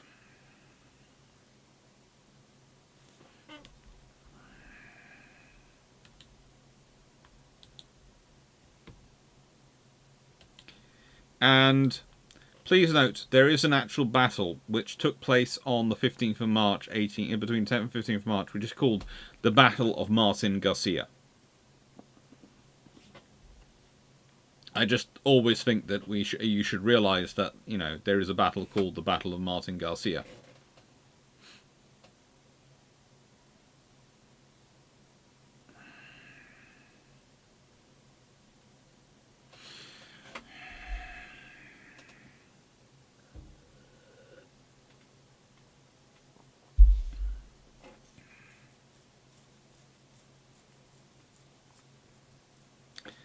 I'm not sure if... I'm not going to get into it, but I don't think necessarily the German-led European area defence system is particularly the best route to go at the moment. Mainly because German lead on defence seems to be... they seem to have an image, a good image, but the reality, every time people look at the reality, there are problems going on. There's been a lot of... You have to remember there has been a lot of underfunding in German defence. And that's not just affected their armed forces, it has affected their infrastructure behind the armed forces as well. And I do worry about the gaps. I'm not saying that Britain is any better. Please note, I'm not saying Britain is in any way, shape, form a good state. But I think in some regards we are more... We acknowledge it more as a nation that we are in the problem we are in. Whereas the Germans are sort of getting a bit surprised by how much damage they've done to their own infrastructure.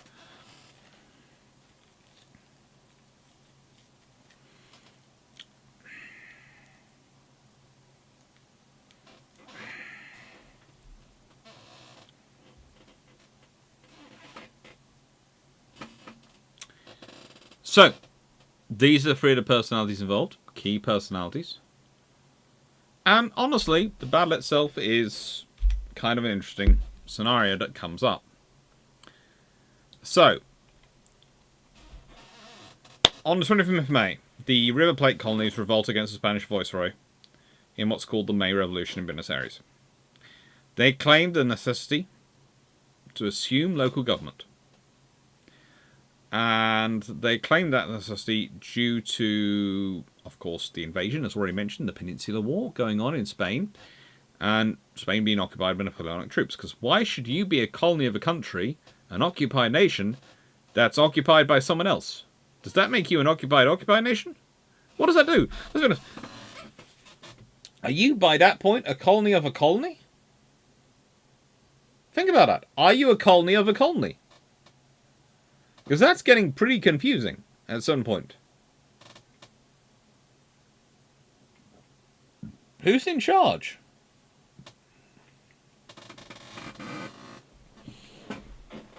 Now, the royalist authorities in Montevideo oppose this. Unsurprisingly, I can't think why the royalists would oppose this. And declared a naval blockade of Buenos Aires. Now, the advantage of Montevideo was that there was a navy base which served as support for the Spanish fleet, for the Royal Spanish Fleet in South America. And therefore, the Junta Grande, the Buenos Aires Revolutionary Government, decided to establish a fleet to contest the Spanish domination of the local waters.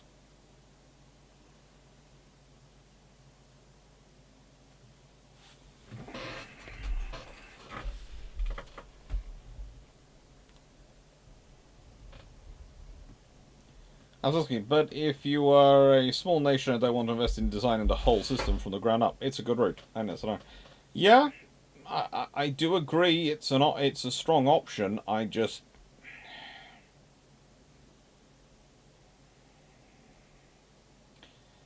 let's put it this way. I think recently there have been some serious issues with German leadership and German policies on defense and security. And rather like with France, I believe they build great kit, but I'm not keen on procuring it because at a certain point they are potentially not going to supply you the stuff you need. Now, that goes for everyone, and that's one of the problems. No one can develop all the kit themselves. At a certain point, you have to decide who you're reliant upon. But if you can this is why I sort of suggest that you should always try and develop a system where maybe development costs are shared, but everyone has their own individual assembly capability. At least. I don't know. It's complicated. And to explain everything properly in detail, there would have to be a movie, have to be a whole video about it. So, Junta Grande name a gentleman called Francisco de Gurachanga, Gurachanga,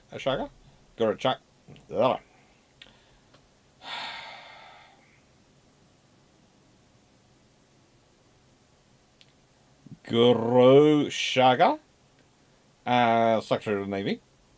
And he immediately starts building a fleet. Unsurprisingly. He managed to buy 5 different vessels, merchant ships, and equipped 3 of them with, we'll call them cannon.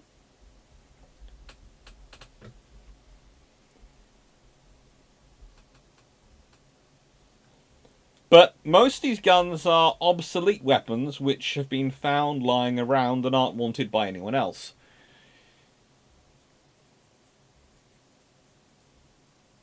Now, he therefore finds himself in possession of a schooner, a brigantine, and a sloop, which were christened, as already mentioned, Invincible, 25th de Mayo, or Vicente de Mayo, and America.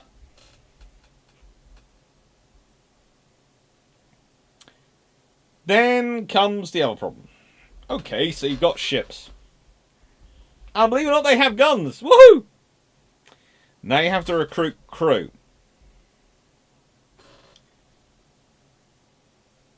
Here is your issue. You do not, most of the inhabitants of the Pampas were not sailors. So they decide to hire foreigners. Already mentioned, we have one gentleman who's Maltese. We have two who are French.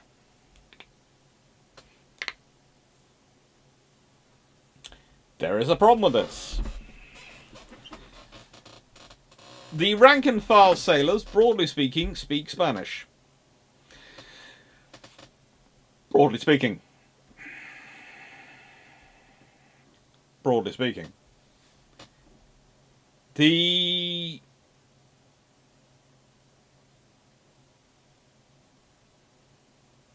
officers, broadly speaking, don't.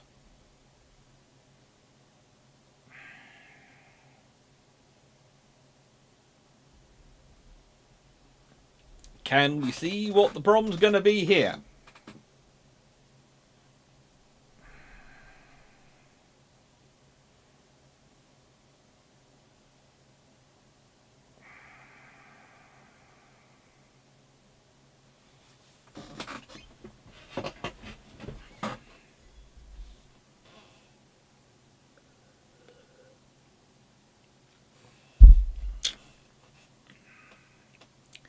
So,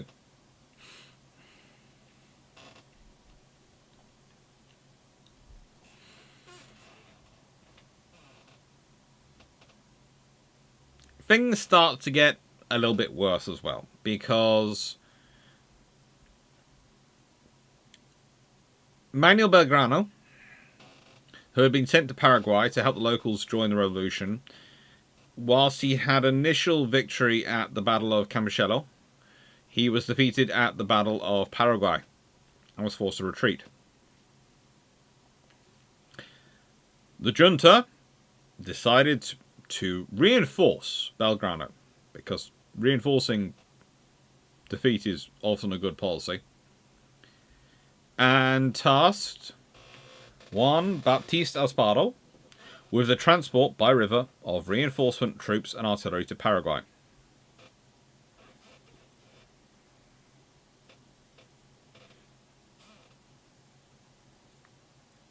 Now, here is your problem. It again comes down to communication issues.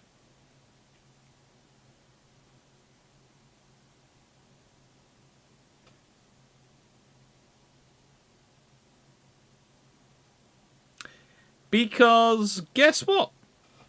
The royalist authorities in Montevideo learn of these plans and attach a flotilla to intercept the rebels.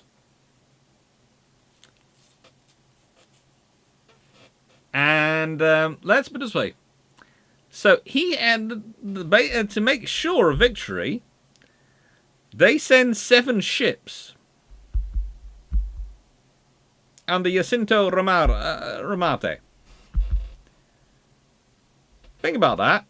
7 ships.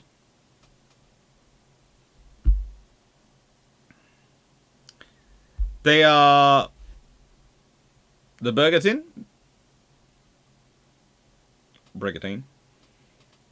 Brig, the Belen, the Cecine, Feluccio, Fama, and San Martin, and Lanchon.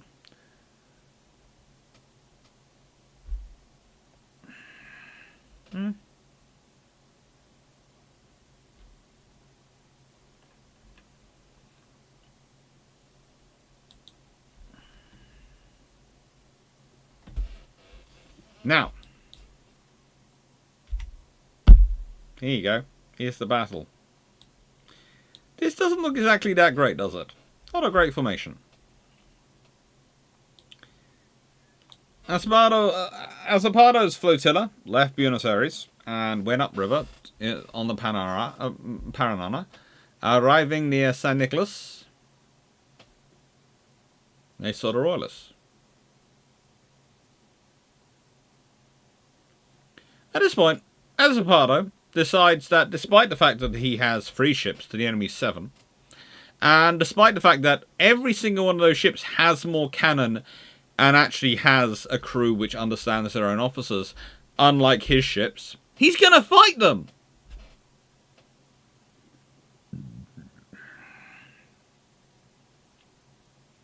And you know what? He has another bright idea. This is just the most imaginative idea he's ever had.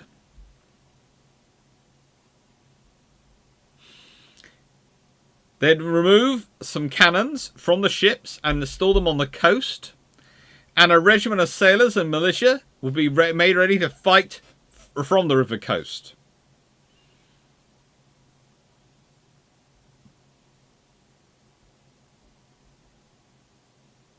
You did just hear that. He voluntarily sent some guns ashore and the sailors ashore.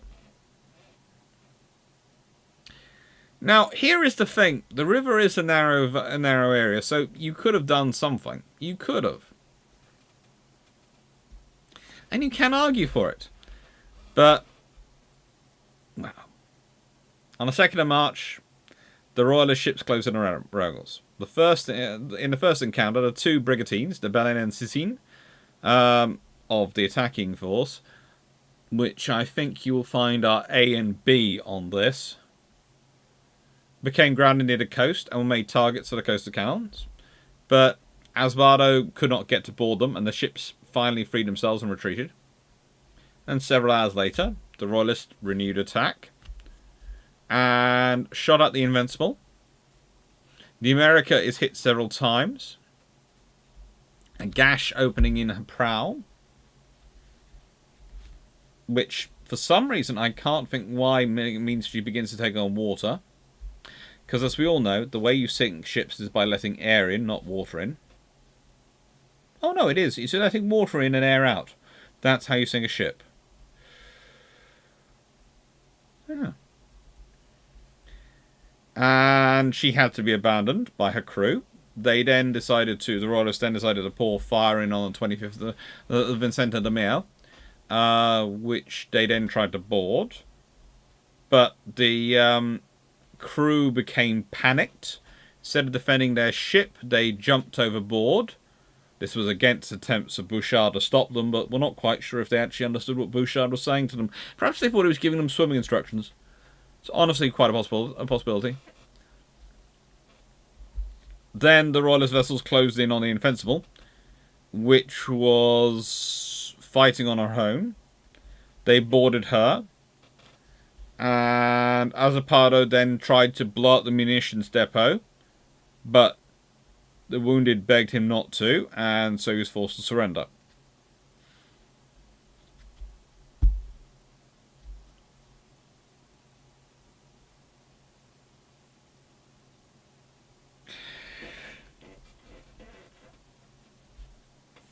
Shall we all think about that?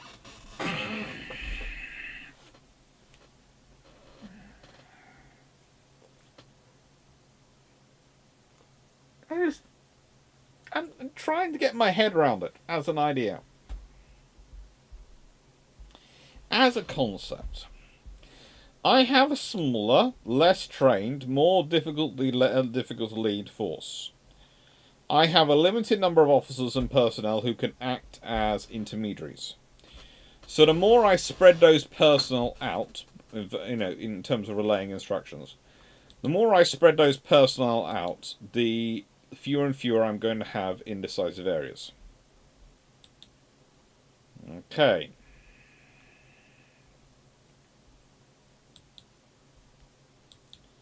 This is a problem for me. This is a problem.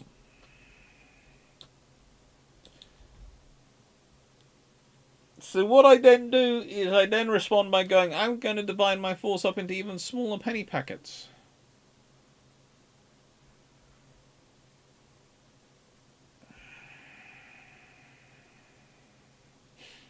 I'm going to be dividing it up into even smaller penny packets. Why?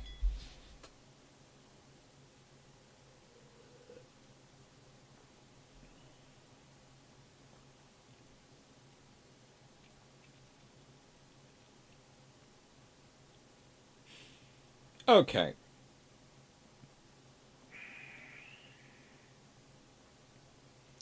Now,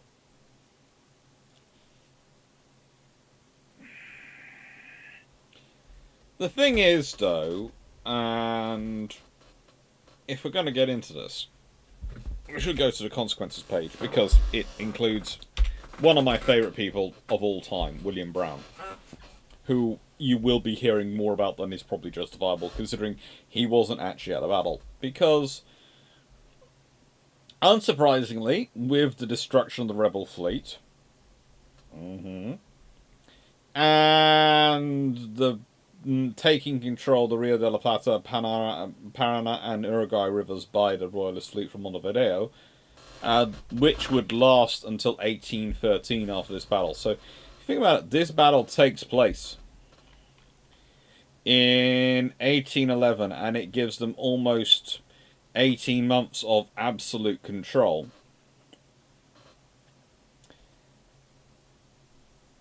As a result, also, Belgrano's armies attacked and defeated at the Battle of Tucuri on the night of March 1811, and he gets to blame that on the Navy.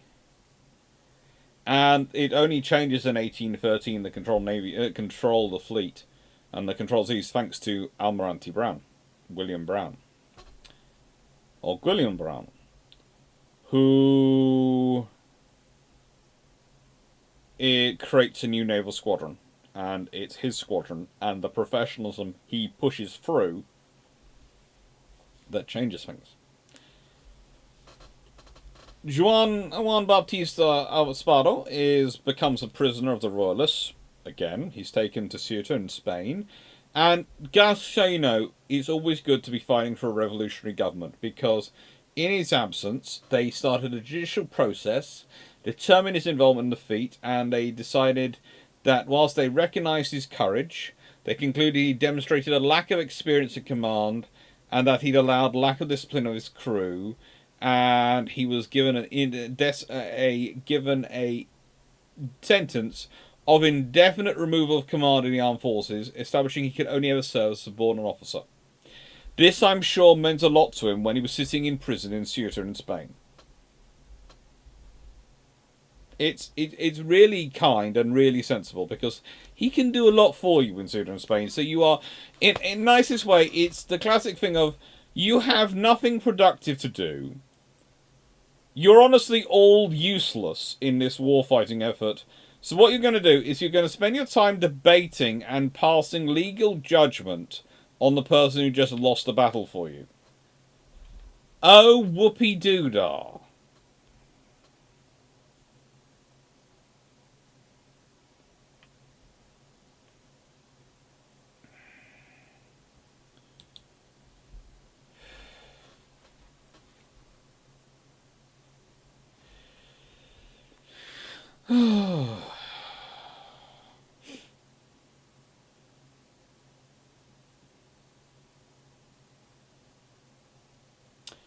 In contrast, in Spain, Espardo was charged with adhering to the revolutionary cause and condemned to death. He had his sentence commuted, though. And he was released in 1820, when General Rafael de Riego freed all political prisoners, including Espardo, allowing him to return to South America.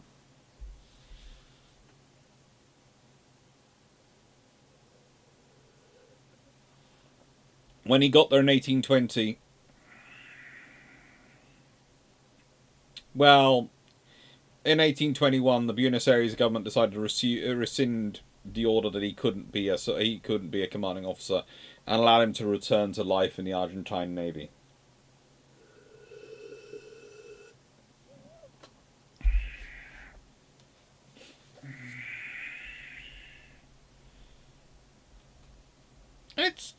It's a fun thing to think about, that they had the time to do this. They had the time. In the middle of the war, which they were losing by this point, to do this.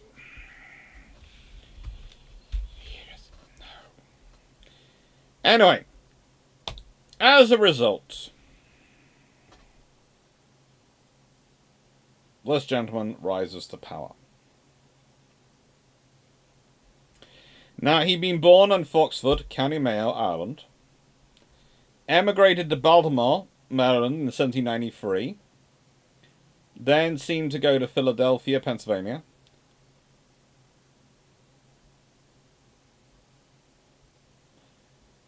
When they arrived in Pennsylvania, a friend who invited them over and was looking after them died of yellow fever, and then William's own father succumbed to disease.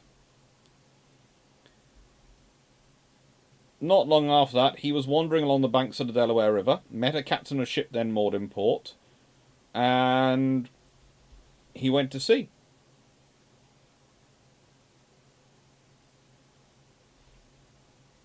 And he managed to work his way up to be the captain of a merchant vessel.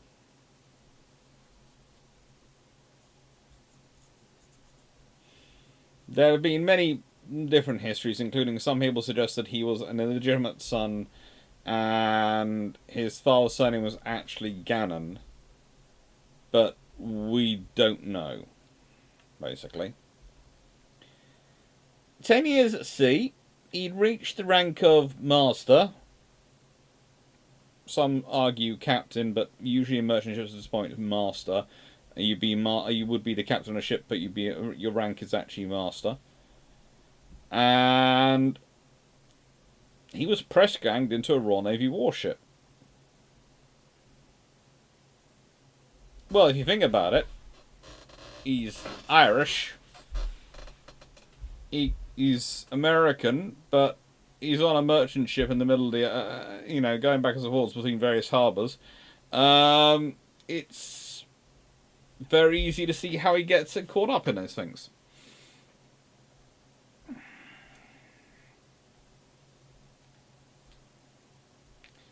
Now, what is interesting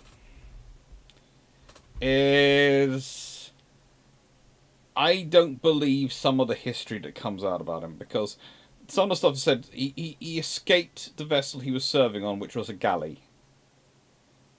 Well, during the Napoleonic Wars, the British don't have galleys. Not in Royal Navy service. There are vessels, smaller vessels. But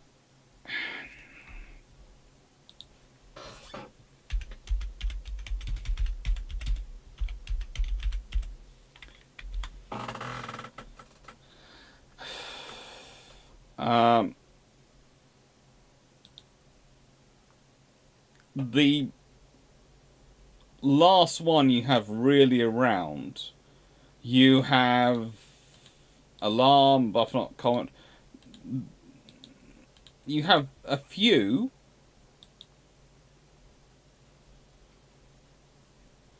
sitting around, but they're all being used in things like Georgia, etc. And if we consider Buffalo is sold in Jamaica for £100 in 1786.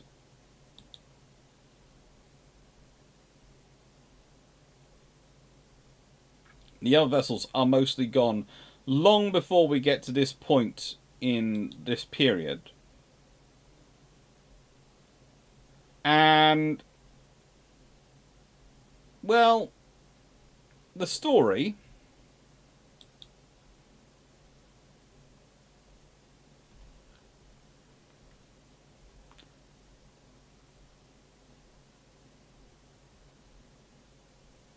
is interesting.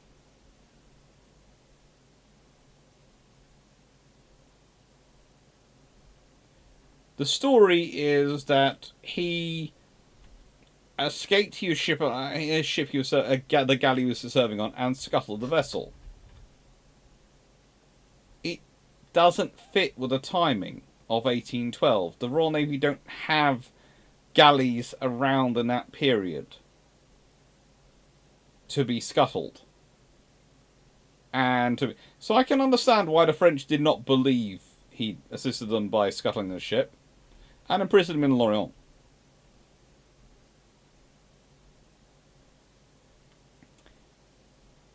He was then transferred to Metz, where he escaped, disguised in a French army officer's uniform, And then he was recaptured and imprisoned in the fortress of Verdun. And in 1809, he escaped from there in the company of a British army officer named Clutchwell and eventually reached German territory. And this is what further makes things interesting to me and makes me wonder whether he wasn't on some sort of other mission for a British. And this might be me being entirely suspicious. Because when he returns he goes to England. He renounces his maritime career. And in 1809, marries Elizabeth Chitty in Kent. As I mentioned earlier when I was talking about him, as he was Catholic and she a Protestant, they agreed to raise their sons Catholic and their daughters as Protestants.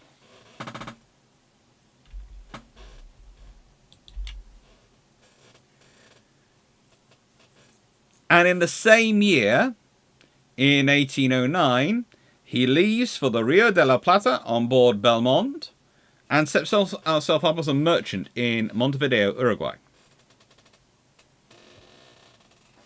And suddenly he's got money. Again.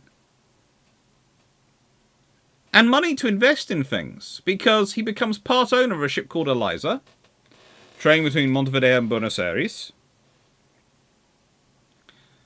When she met with disaster and ran aground, Brown carried his cargo inland, disposed of it profitably, and then crossed the Andes to Chile, where he again accumulates sufficient capital to purchase a schooner called Industria,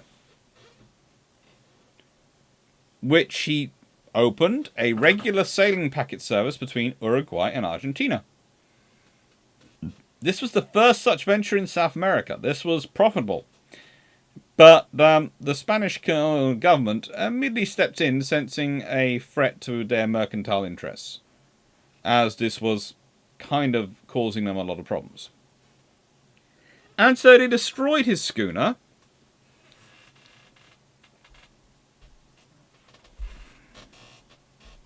which makes a problem. At which point, with him not having ever had any naval service other than possibly being a pressed sailor in the Royal Navy, and again, a ship's master doesn't tend to get pressed into service. Don't take this the wrong way, but you'd press the sailors, but taking the ship's master off a ship would create a lot of issues. So if you're, and also in nicest way, if you don't tend to want to press a sailing master, you want to hire a sailing master. So there's a lot of things about his story which don't add up.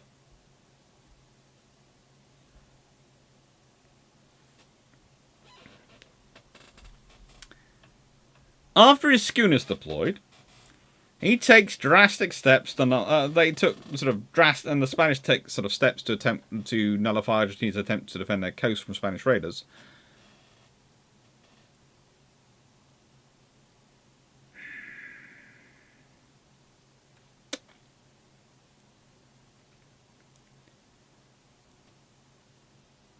Now, Brown was then commissioned as a lieutenant colonel service in the Navy and appointed commander-in-chief of the fleet. This was then challenged by a Benjamin Franklin Severs, who registered as a Canadian merchant shipman, but he relinquished his challenge when Brown's press ganging early in his career came to light, which tipped, being press ganged, tipped it into his favour to lead the flotilla. Severs was an American-born Canadian, but it's interesting. Following the Embargo Act of 1807, he'd become Canadian to avoid the double taxation imposed on the international trade. It makes a lot of sense at the time. Sailing master is a navigator on a Royal Navy ship, but a sailing master on a merchant ship will be its captain.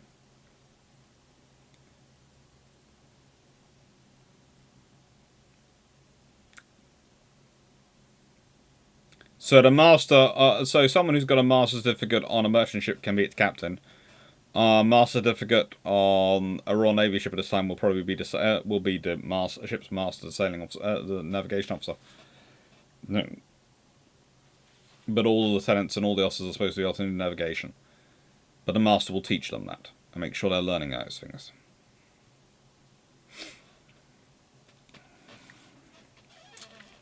Sievers, anyway, becomes Brown's second in command. And also be the first casualty of the battle, where the news of his death of his friend and comrade impelled Brown to launch a full attack on the Spanish, as Argentine morale was low. And this is, of course, during his first battle, in 10th of March 1814. Hercules, joined by Giulietta, the Tortugas, the Fortunata, and the Felucia San Luis, faced the strong British naval fleet commanded by Captain Jacinto de Ramante. The Spanish Armada had 6 warships, brigs, gunboats, and a land battery of 4 cannons. There was fierce combat, after which, well, the Hercules was stranded. The American-born officer Benjamin Franklin Seaver, commander of the Giulietta, was killed in action. Hercules defended herself until 12th March 10 a.m. As a order to combat, Commander Elias Smith, Lieutenant Robert Stacy, and 45 sailors were killed by grapeshot. There are about 50 wounded, which imposed a heavy task for the surgeon Bernard Campbell. These names are very interesting. The flagship received no less than 82 cannon blows and was repaired in the war zone. Plumb plates were placed under the waterline and the hull covered with levers and tar. Henceforth it was named and nicknamed as the Black Frigate. Richard Baxter, an English-born officer, was appointed as the new commander. On the 17th of March 1814, Brown attacked the island of Martin Garcia, together with the Julieta and the Zephyr. The Hercules engaged in combat with the Spanish warships Esperanza and Carmen.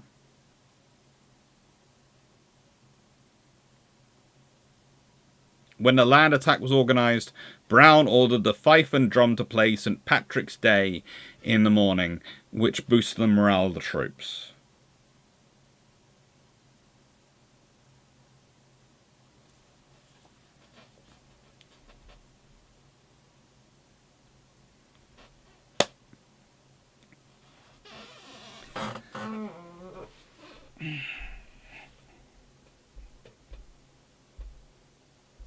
So anyway, wasn't the master of the ship in charge of teaching? The master would teach the ship, the midshipman, navigation. Plus, there would often be a teacher actually employed by the ship, basically, a master a teacher, a tutor, sort of, would be employed by the ship, and the midshipman would sort of pay a bit towards their wage, and the captain would pay a bit to ensure the midshipmen learnt to read and write and to do all the other stuff they needed to be able to do as officers in the fleet.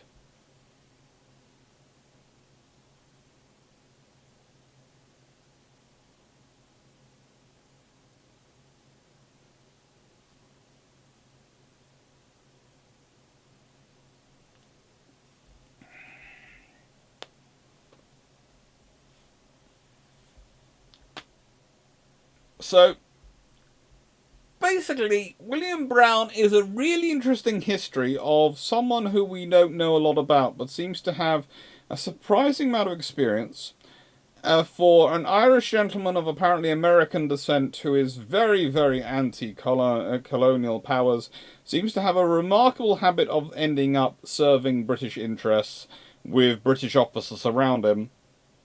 And, yeah. Really an interesting gentleman.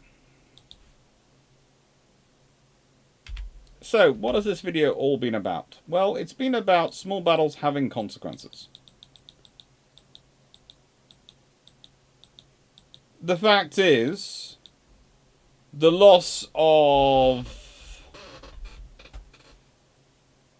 the Battle of San Nicolas forced the Argentine government to actually start, the junta to start actually taking things seriously. Once they stopped prosecuting officers who were no longer there to defend themselves, they actually started having to look at it seriously.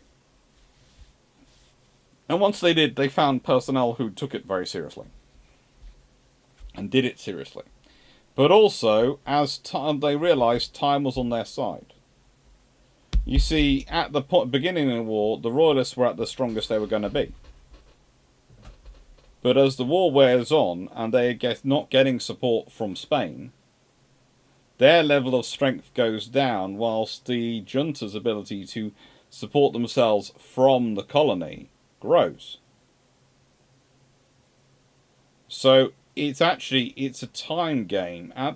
Until Spain is free, that's when you have problems. So you have a limited time, but as long as Spain is under control of someone else, and the Royalists aren't getting support, it actually behoves you to bide your time. Sending Belgrano, etc., doing those attacks, that makes a great statement, that makes a great joy.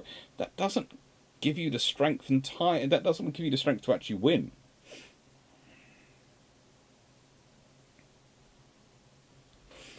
So anyway, what is the youngest the midshipman has taken lieutenant exam pass, and what became that officer?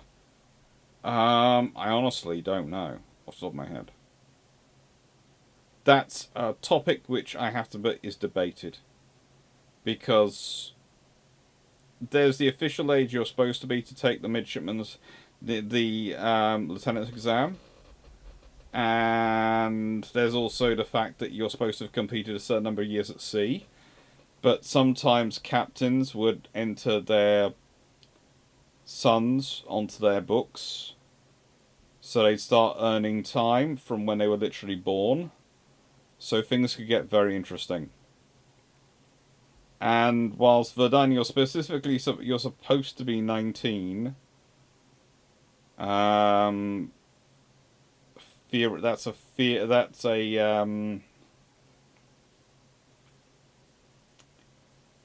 That's very much an official, and it gets interesting.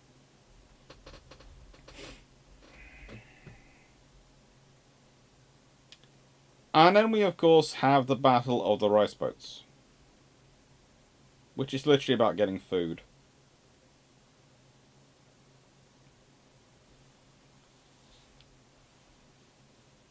And it's all about the consequences of delays, because the British forces are trying to live off the colonies while fighting against the colonies.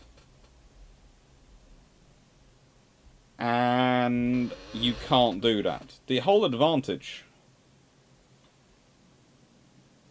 scenario advantage for the British was their outside naval capabilities, and they were actually not doing that. They weren't using their ability to bring stuff in from all over the place. Now, I would add there's a further problem in both these scenarios. In one scenario, while the loser doesn't learn it immediately. That's the Battle of the Rice Boats. It's after Britain loses the war versus France, the Anglo-French War, and loses the American Revolutionary Wars, that Britain really starts to look at itself, look at its military structure, and go, we need to start doing some work here. We need to start professionalizing things. We need to start organizing and thinking things more. One of the big changes is the various logistics, the various boards, the Board of Transport, etc., which are involved in logistics for the armed forces around the world, are all heavily reformed and reorganized.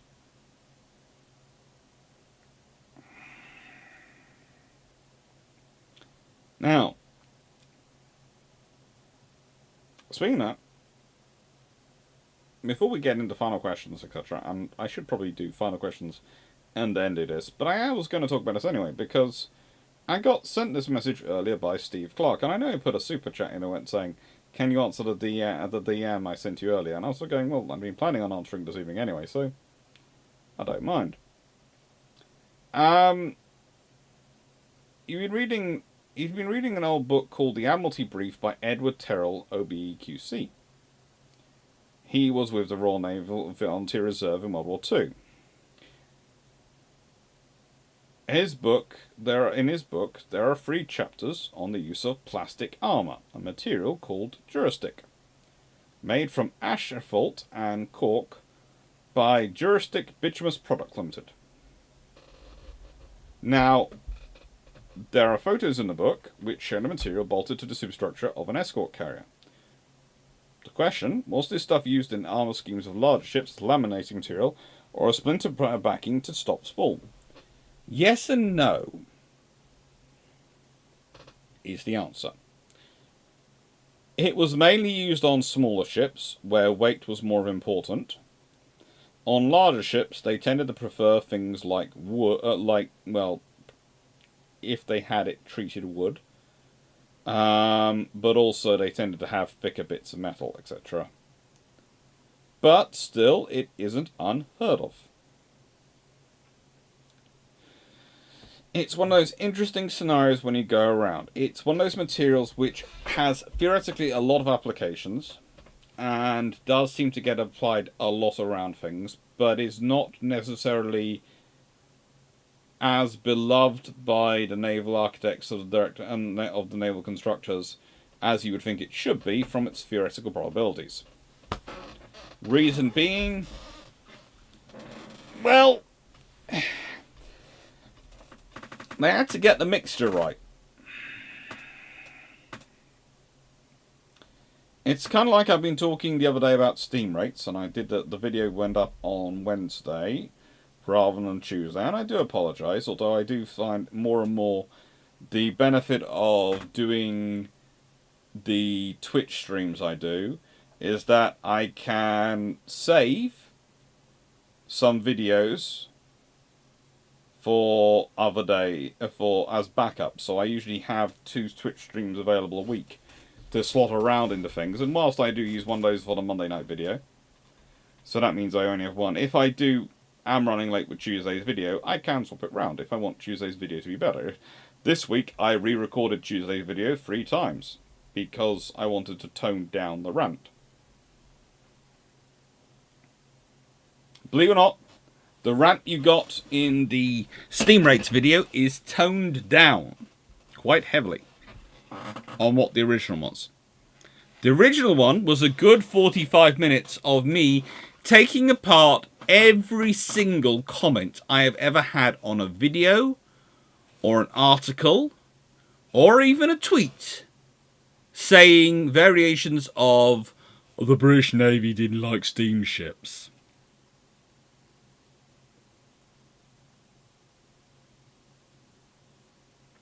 Yep.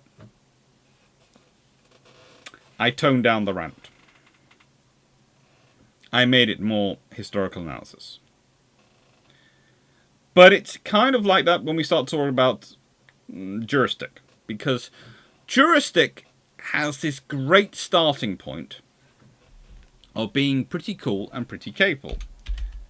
But it's getting it right. One of the more interesting things is if you look, you will find that Juristic is still going to this day. And if you have ever walked around any Royal Navy ship, you will have probably walked on floors which are provided by Juristic.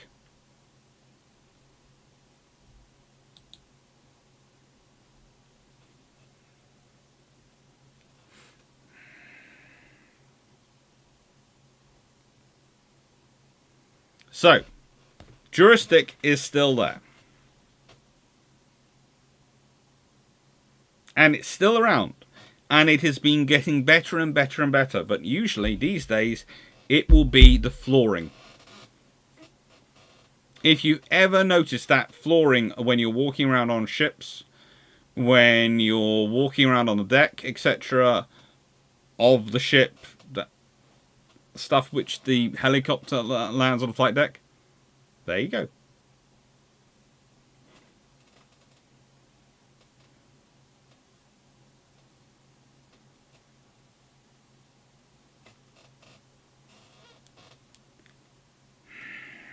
Dan,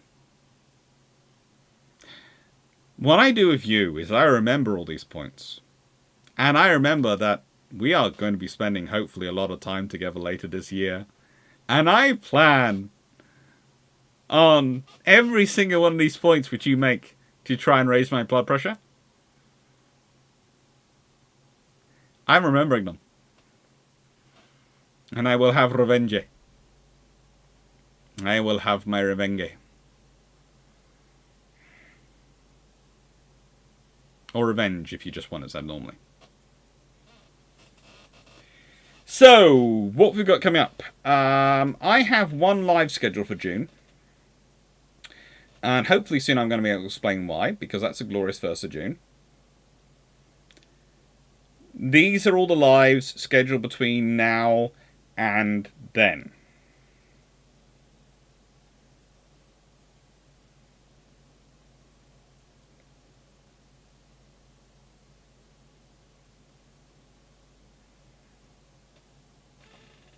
I hope you're going to enjoy them.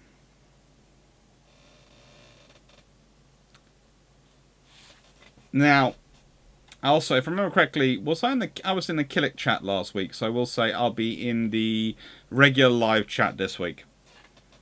After the night's live. So, yeah, we've got more forgotten on these things coming up. We've got the Battle of Yemen, which is not, as said, going to not be alive, but that will be... I've listened to your requests, and I will make that a premiere. We've got Key Ship series, which is going to actually be recorded videos on April, but they're taking the place of the lives in that week. We have the Chilean Civil War and the sinking of the Blanco Enchilada. I mean. I keep wanting to call it Enchilada, I'm not sure why. We've got Blockading of Brest, which... Not that book. This one. This one. Think you'll enjoy it. Is a good read for. Because we're going to do the history of blockading Brest by the Royal Navy. Because Brest has been one of the most blockaded places known in mankind's history. The Battle of Hakodate, because frankly, I don't think we've done enough on Japanese naval history. And it's kind of interesting. And then, of course, we've got Gun for Lucians, Useful Idiot, or Misunderstood Leadership.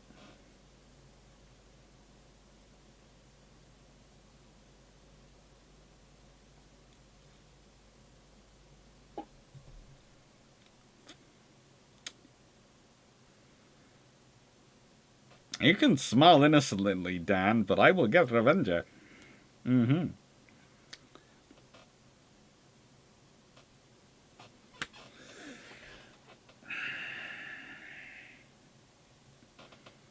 That's it. I am bribing maintenance. I am going to be bribing people to make sure you have cold showers every single day. Freezing cold.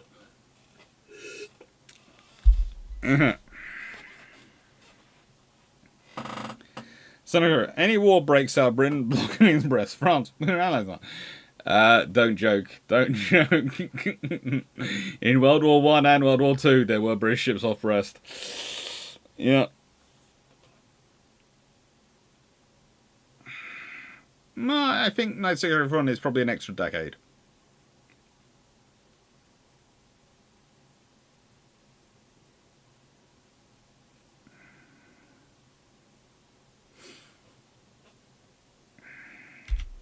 And then if we go, this is the year of technology, which are all the recorded videos of the year. We've got the 4th of April, navigating from shores to satellites, thousands of years getting from A to B. And yeah. We've got June. What's going on in June is going to be the Key Ship series and a lot of recorded videos, which I'm hopefully going to get recorded mostly in May, if not before then. So yes, that's going to be fun. There's a lot of things going on, and I hope you're going to enjoy it all. Anyway, thank you for tonight's video. Thank you for watching. Hope you enjoyed.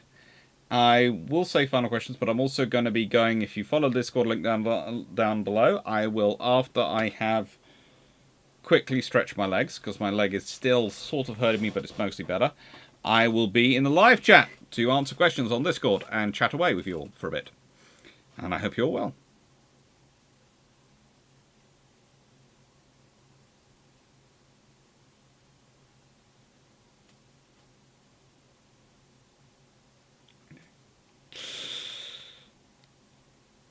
Actually, no. Revenge is spelt.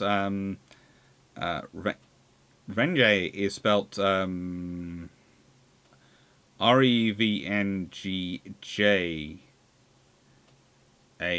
rather than GAY. Sorry, it comes from a book I read when I was younger where someone couldn't pronounce HMS Revenge. And so I always remember whenever I want to be slightly sarcastic when I'm promising revenge, instead of saying, I will get revenge on you, I will get revenge. It's Force of Habit, and it's quite a fun book. What was it? It's Age of Sail, and it's got HMS Revenge in it. Oh, Alex, remember. Oh, I will have to go hunting through my book list. Take care, everyone. Have fun, and I will see you in a bit in live chat, but I will be first going and stretching my leg by walking around bed. Take care. Thank you, Jack Ray. Thank you, Byron Newman. Thank you, Naval Dunn. Thank you, John Shea. Thank you, Carl Gasberg. Thank you, Paul Amos. H.S. Verdun. Thank you, Jan Freeman. Seneca Nero. Thank you, Alistair Shaw. Thank you, Melanie1640. Thank you, Paul Amos. Awazaski, Just Fonk, Marshall Dossel, Nice 681, Colin Cameron, and Jacob, and got them. And thank you, and thank you, Richards. Thank you, ZG40. Thank you, everyone. Nice, everyone. Just because Italy has it doesn't mean the major powers are going to invest in it. And Italy's closest weapon system by 65, the 40mm Dardo, is not what it would become. Richards, I thought it was French. No, it's literally it's from an old book, and I just slip into it. And most people can usually tell what I'm saying anyway, so it's just something I do, and sometimes I don't even realize I'm doing it until people point out to me I've done it, because I've been doing it for so many years. Take care, Leslie. Thank you, Aaron. Toodles. Stay safe, and see you all Sunday, hopefully. If not before, at the lives on Twitch stream.